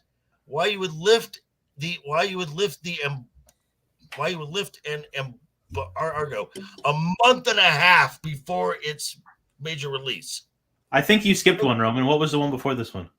It was the Cans. Oh, that was that was Can. Oh, okay. I'm sorry. Yeah. I'm sorry. Con? So let me go down I thought they were talking about Phoebe Waller's Cans. Movies are underperforming at the box office. Why the fuck do you that's think because that they is? suck. Because you're making bad fucking movies. That's why you're underperforming at the box office. Mario made You haven't put out Iron Man. Like a month you ago. haven't put out the Hulk, which is arguably not great. You haven't put out, Captain America. I would argue that the Warner Brothers and Disney, with the exception of a few films that are holdovers from other regimes, I'd say Universal's doing quite well right now. So what happened? Joker, what happened with Top Gun Maverick? Why was that popular? $1.3 billion. So somehow that movie made a whole bunch of money. It was. I doubt that it had anything to do with Tom Cruise saying, "Hey, we want the audience to watch this because we care about the audience." Yeah, and yes, he actually talked to the audience, and it was. And he talked to the audience of Mission Impossible as well. He speaks to the audience. He actually talks. And by the way, you guys were talking about the whole trope of like the old broken down guy who can't do it anymore. Top Gun was one of those that started out like that, but ended up pulling off really well. Mm-hmm. And it was you can do it pretty well. You just can't drag them through the mud the entire 2.5 hours. And it was noticeably absent of the message. Yeah, it was just a good. It was just a fun movie. Well, that was one of my favorite lines was when the admiral was talking to him and said, "You should be a 2-star admiral by now." And you're not wrong, Pops. And Mitchell replied, "That's one of the great mysteries of life, sir." He knows exactly why. And that because was he was flying with his. Quite honestly, that this in reality he could never have achieved that rank. No, come on now. But he was flying with his balls out, and he was like, I just want to fly. I want to fly. I don't want to manage. I want to fly. That's why he was a captain instead of an admiral. And what sets him apart from the other characters is when somebody says you're old and broken, he turns it around on him and says, "I'm going to show you that I'm the best still." Yeah, and he does. Not yet. He still does. Skywalker didn't do it. Indy didn't do it. They didn't give a fuck, man. Honored the character, but also brought in new characters. Like, it was a perfect bridge between the old and new. It made you like, we still remember the old characters, and Mav is still the best. But these up and coming kids might, might come after him and, take his spot. And he also had, knowledge to pass on, and people actually wanted to learn it. Right, he mentored them. He gave them. He showed them that it could be done. They're like, "There's no way we can do this." And right, yeah. Well, let me show you. People who didn't fucking like each other. Ego, that's almost. I mean, it's going to get beat by. Is anything else coming out between now and Mission Impossible? No. Okay, yeah. I mean, it's definitely anything that matters. Mission Impossible. Mission Impossible is going to get at least 60 million, and they're going to drop down. So. The other franchise already said goodbye to Indiana Jones. They're talking about Crystal Skull. No one cares. No, I think they're talking about Last Crusade. They're talking and Last Crusade. No, they're not though, because they actually talk about Crystal Skull. Oh, okay. Because they talk about they do say. Well, they should have said goodbye to Indiana Jones and Crystal Skull. But fuck off, Crystal Skull. That was stupid. That movie should never have happened.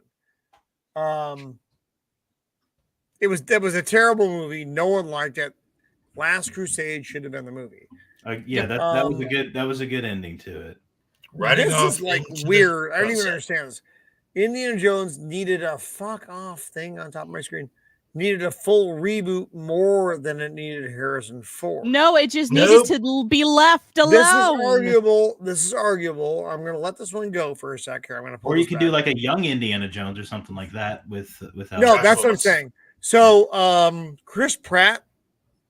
Oh, okay. Yeah. Would actually make a very good younger. I agree. Indiana Jones. Yeah. I agree. One of the things. I think Pop said this also. Which do it. No, go ahead. I didn't mean to interrupt you, man. Go ahead. No, do it. Oh, I was just going to say one of the things that they didn't have in that article was what Pop said here. Movies too long, which is true. But then they also go to streaming so soon that you just wait 2 months and it's going to be on Disney Plus for no extra charge. So. Yeah. Sorry, I didn't mean to cut you off. No. Yeah, my take on this, and my take on this is the same as it is on James Bond. And many people won't like this. I like period pieces. They could put James Bond, young James Bond, not black female James Bond, but James Bond, actual who he's supposed to be, doing period pieces back in World War II, the Cold War. All these things, you could have a fun bit doing James Bond back then with a younger actor playing James Bond, and you could play all this stuff off. It would be fucking fantastic. You know what you could do that with as well? Indiana fucking Jones. My camera fell when I got angry. Make it easy, Roman. Whoa. It's like, but you could do the same thing with Indiana Jones. Yeah. You could make a good series of films with a younger Indiana Jones doing period pieces where he's back fighting the fucking Nazis. He's in the 50s doing whatever, but it's period stuff where you're not doing these trying to drag him forward to the future. Was there he's in whatever period he's in, just doing the fucking thing. There's like a big gap. Why not? Between like the young Indiana Jones and Raiders of the Lost Ark, right? Isn't there like a big gap in there where you could The Young Indiana Jones takes place in World War One, so he's super young. Yes. In Yeah, that yeah. TV So there's show. like probably So 10, 20 years. 1918 or so. Right. Okay. He's in 1912 he was 14 or however old he was when he's on the train and with the snakes and he gets the scar Right. Yeah. and all that. Gets and the then hat. right. So he's in his prime, like late teen, early 20 years for World War One. And he Okay. in the show he like hooks up with this Belgian guy and they do these secret missions and all this stuff. And There's a lot of things that would have been really yeah. good. But you have the whole 20s that he could be doing adventures in. And Yeah. we're talking like that's when the tomb of Tutankhamun was discovered, 1922. You put Indiana all these Jones in the big- Roaring '20s. That'd be awesome. Yeah, exactly. Why Yep. why could you not do that? You could. They do didn't that. ask me. And you make him, you make him Chris Pratt or somebody else that's younger, whatever. You know. So, do y'all want to get really pissed off? God Why damn not? it! God damn it, Josh! What? In 2019, the talk that they were having for Indiana Jones was actually getting Chris Pratt and bringing him on to reboot the series. And the reason it didn't happen was because Harrison Ford flipped his shit about it. Oh, Really? Yeah. Swear to God. Oh. I mean, Harrison Ford is a bitch. Why- Like I think why we've couldn't gotten they have that both done the movie? Why could they not have both done the movie? because Young Harrison Indiana Ford's Jones ego is and so then freaking big. He needs to have God, it examined. Here's the other Damn thing it. about this new movie, Fuck. right? He could have, instead of doing this whole Dial of Destiny nonsense, he could have just did a period piece in the late 60s. He could have done like a whole archaeological thing agreed. and had a one last adventure. It could have had Marion in it. Short round. Yeah, you could have brought Shia back for his role. Maybe. Fuck Lily him. back? Wouldn't that Fuck be exciting? Shia and his Everybody likes fucking Lily. Okay, you know what? I'd like I him to feel get no- run by a train as a hobo. I feel no remorse for Harrison Ford. He signed on to this, and he signed on to the destruction of Han Solo as well. He's getting exactly what he deserves. And Well, now he's also, bringing like, it to he's Marvel. Fine, dude. He He's got paid. the only Talk like about it. I forget what interview or something like, but he actually didn't really care about Han Solo anyway. Indiana Jones was his. No, he's been Because trying to he get was off the Han star. Solo for He years. was the sole star of the whole franchise, and so he, of course, he's gonna like it better than any of the others because he doesn't have to share the spotlight with anybody else. And the reason I say this is because in the Yellowstone like spinoff 1923, he was good in that. Mhm. You know, Yeah, he is. No one knows. Yep. So the last couple things I'm gonna did I dump my shit? Yes, I did. yeah. See here what Pop says. The guy that plays Spencer in 1923. Oh, he'd be good, amazing indie during Yeah. the reboot. And Yeah, that also, guy's hot pretty wife in awesome. that show too. Put her in something too. Oh yeah, yeah. I'd watch yeah. her read a phone book. Yeah. All right, All right. so we've got this coming up. Come on, share, motherfucker. I keep saying share. Why you're not sharing? There we go. Skipping Clark Kent's origin story. No one cares at this point. I think. Yeah. I do. I mean, I'm glad they're doing it, but quite honestly, I don't give a fuck about the DC films. There is very little that is going to draw me into the DC films at this point. What about Blue Beetle though? Fuck Blue Beetle and his fucking racist bullshit comments. I feel Fuck like him this- and his fucking Blue Beetle lie. On the origin story, I feel like it's kind of the same with Batman. Like we've seen it Right. enough. We've Right. seen it enough. Yeah, just don't care. Right? Like Sometimes. Do not let's see them give in a their prime, fuck. beating up the prime villains. Right. Like let's I show think them in I'm- their element. I think the casting, the casting. No, I think the young and man announcements- looks pretty good. And Lois is is a very good pick. Very I good. give a pick. fuck about Lois. Not gonna lie. But I still feel like, bro, like Henry Josh? Cavill, like why with you, Josh. why won't they utilize Yeah, him? why not Sorry. Ken Henry Cavill still? Because No, He's too, look, drop the Snyderverse. It's dead. It's Yeah. never. No, I'm not coming back. talking about the Snyderverse, but I mean utilizing. good-looking No, Superman. No. If you because bring it's him still back, going to be viewed as Snyderverse. Snyderverse. Look, they've tried for 5-6 years now to do this soft reboot bullshit Yeah. that has not worked. It has to be And- a hard.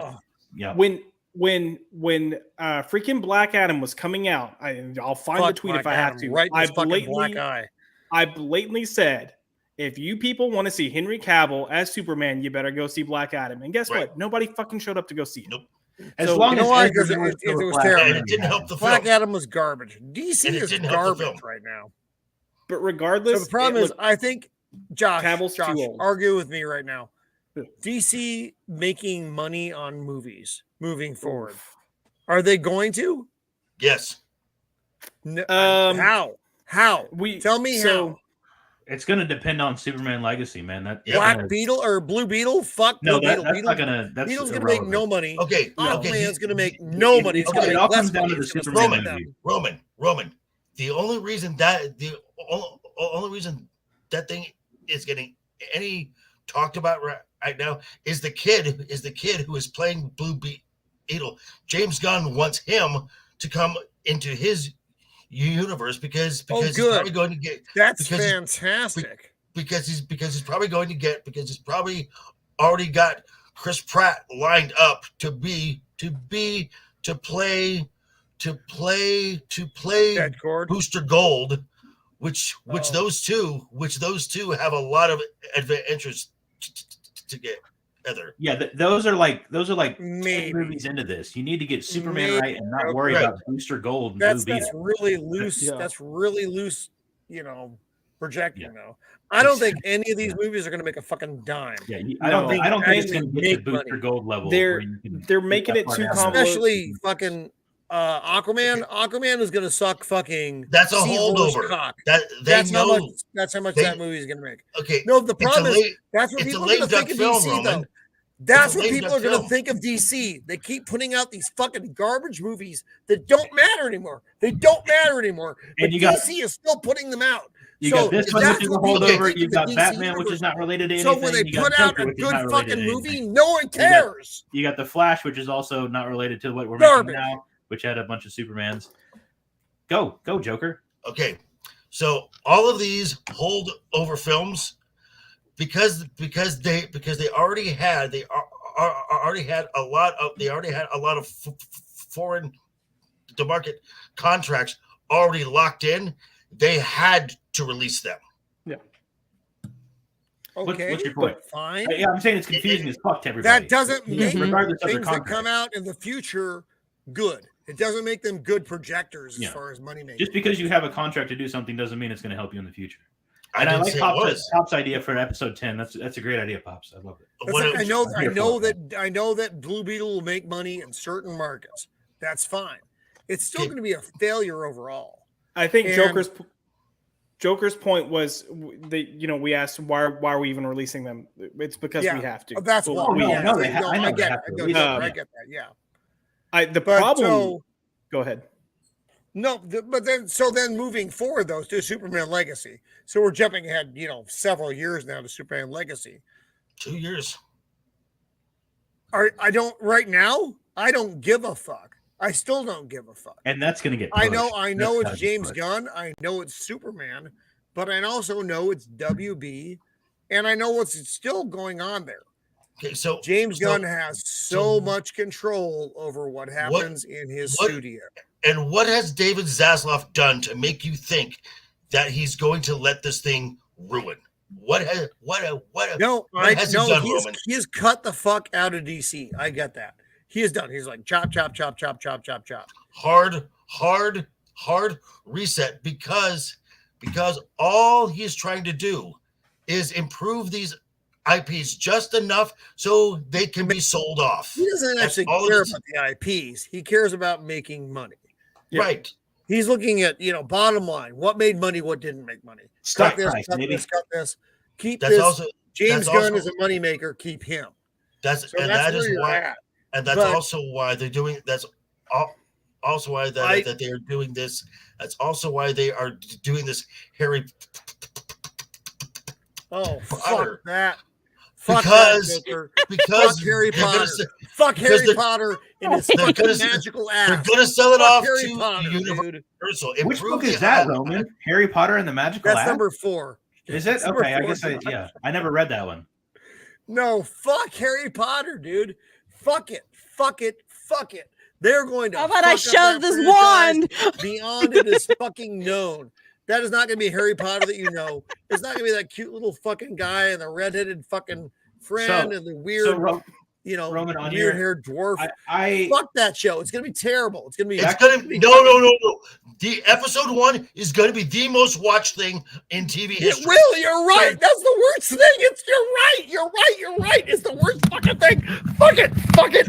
It's so fucking bad. I'm so fucking mad about that. How do you know? They're about to destroy the studio. Because it fucking is. It's gonna be so fucking bad, dude. Is there an earthquake over there? What is happening? No, yes. Oh my god.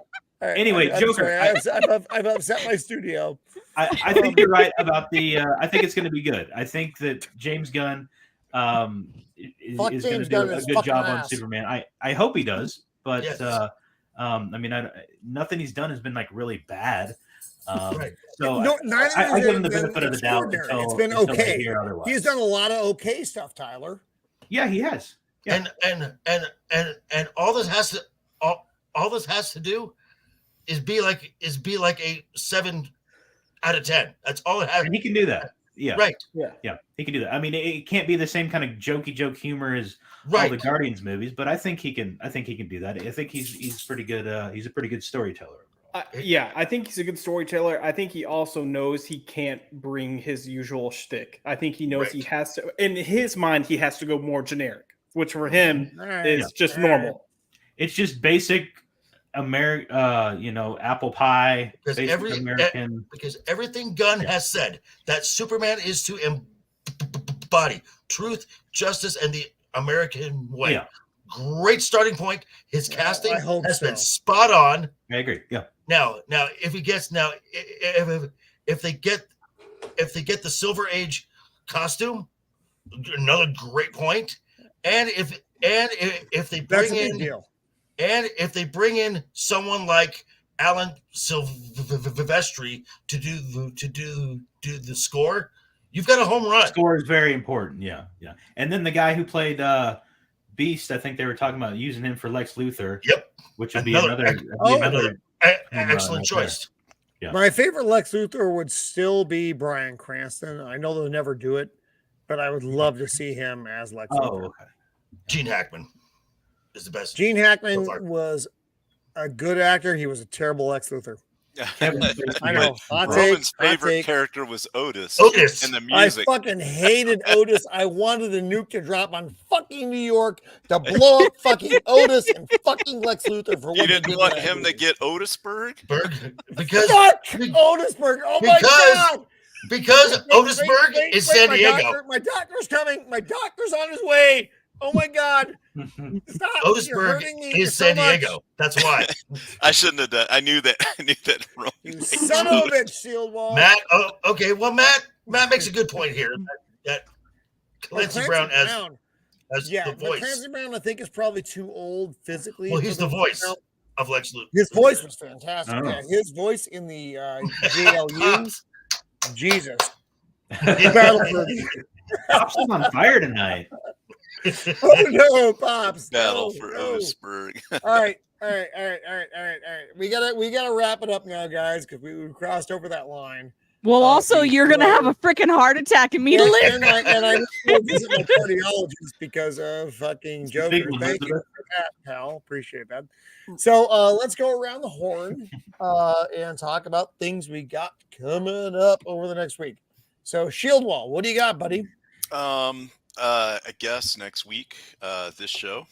I kind of lost track. I've been so busy doing other stuff.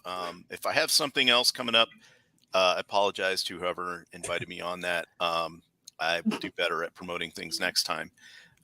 Anyway, this is a great show. Lots of fun. And a lot of good conversation in the chat too. Lots of good info from Pops and Matt and everybody else out there. Trying to keep up with the multi-stream has been a little taxing for me. I'm not that tech savvy, so I apologize if I've been a little light on highlighting things here or whatever. And also, this Secret Invasion show, not that good.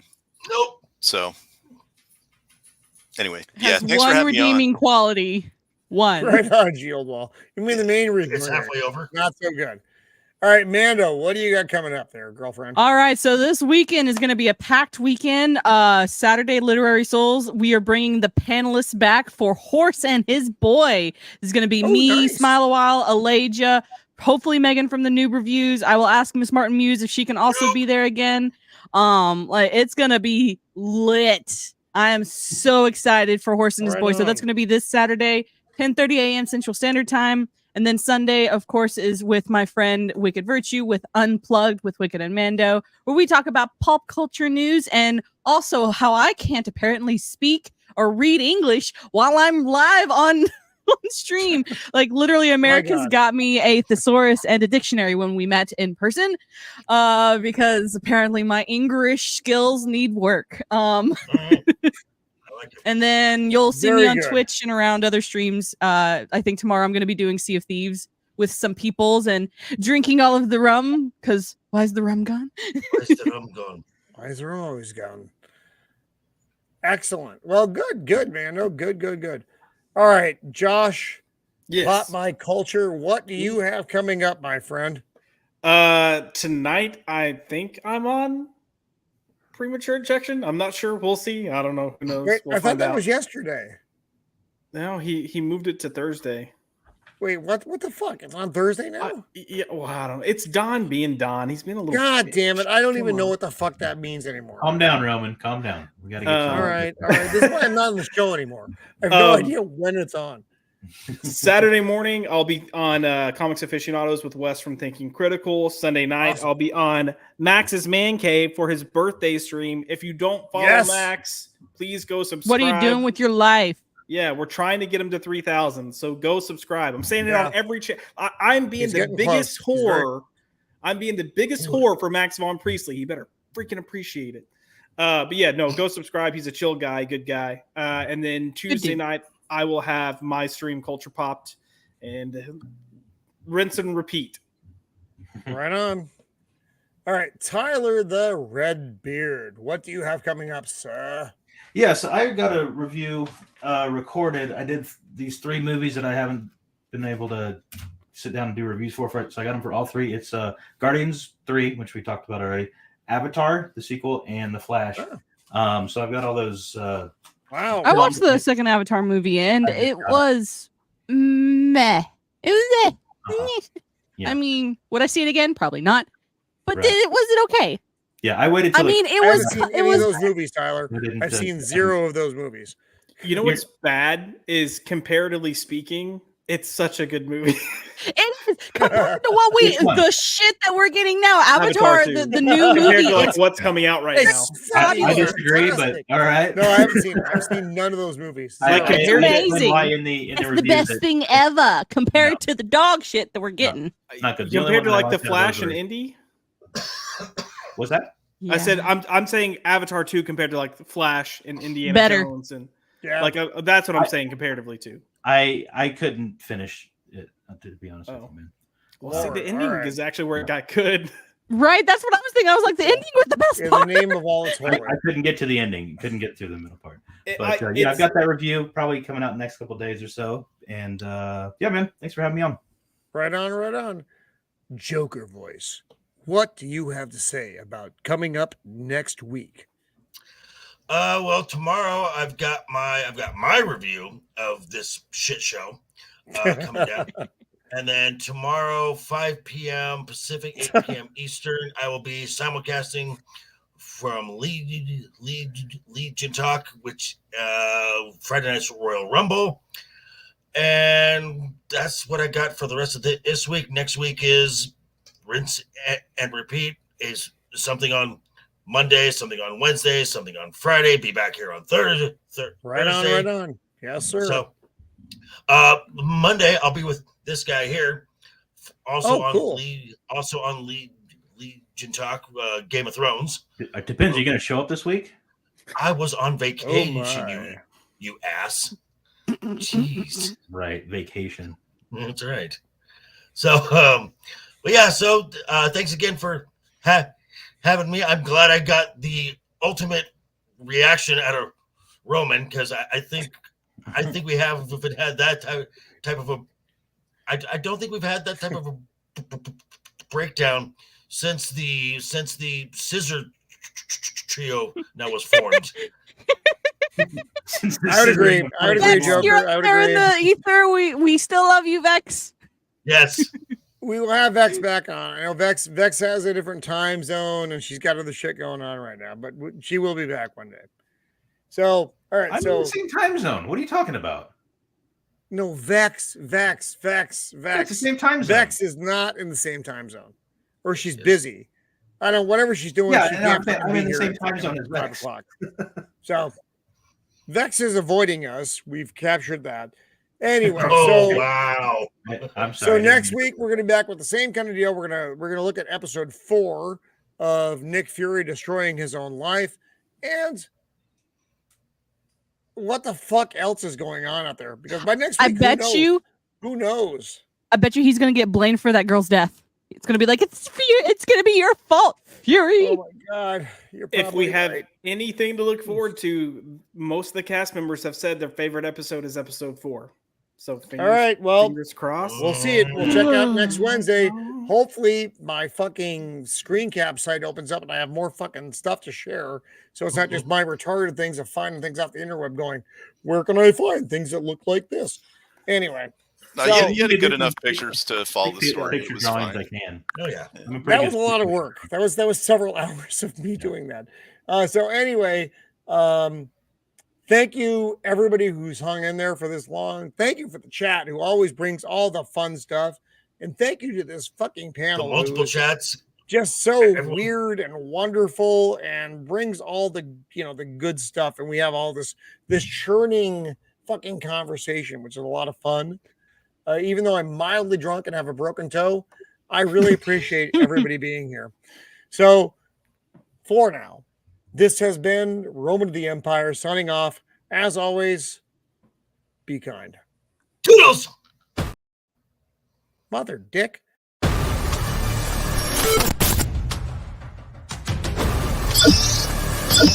You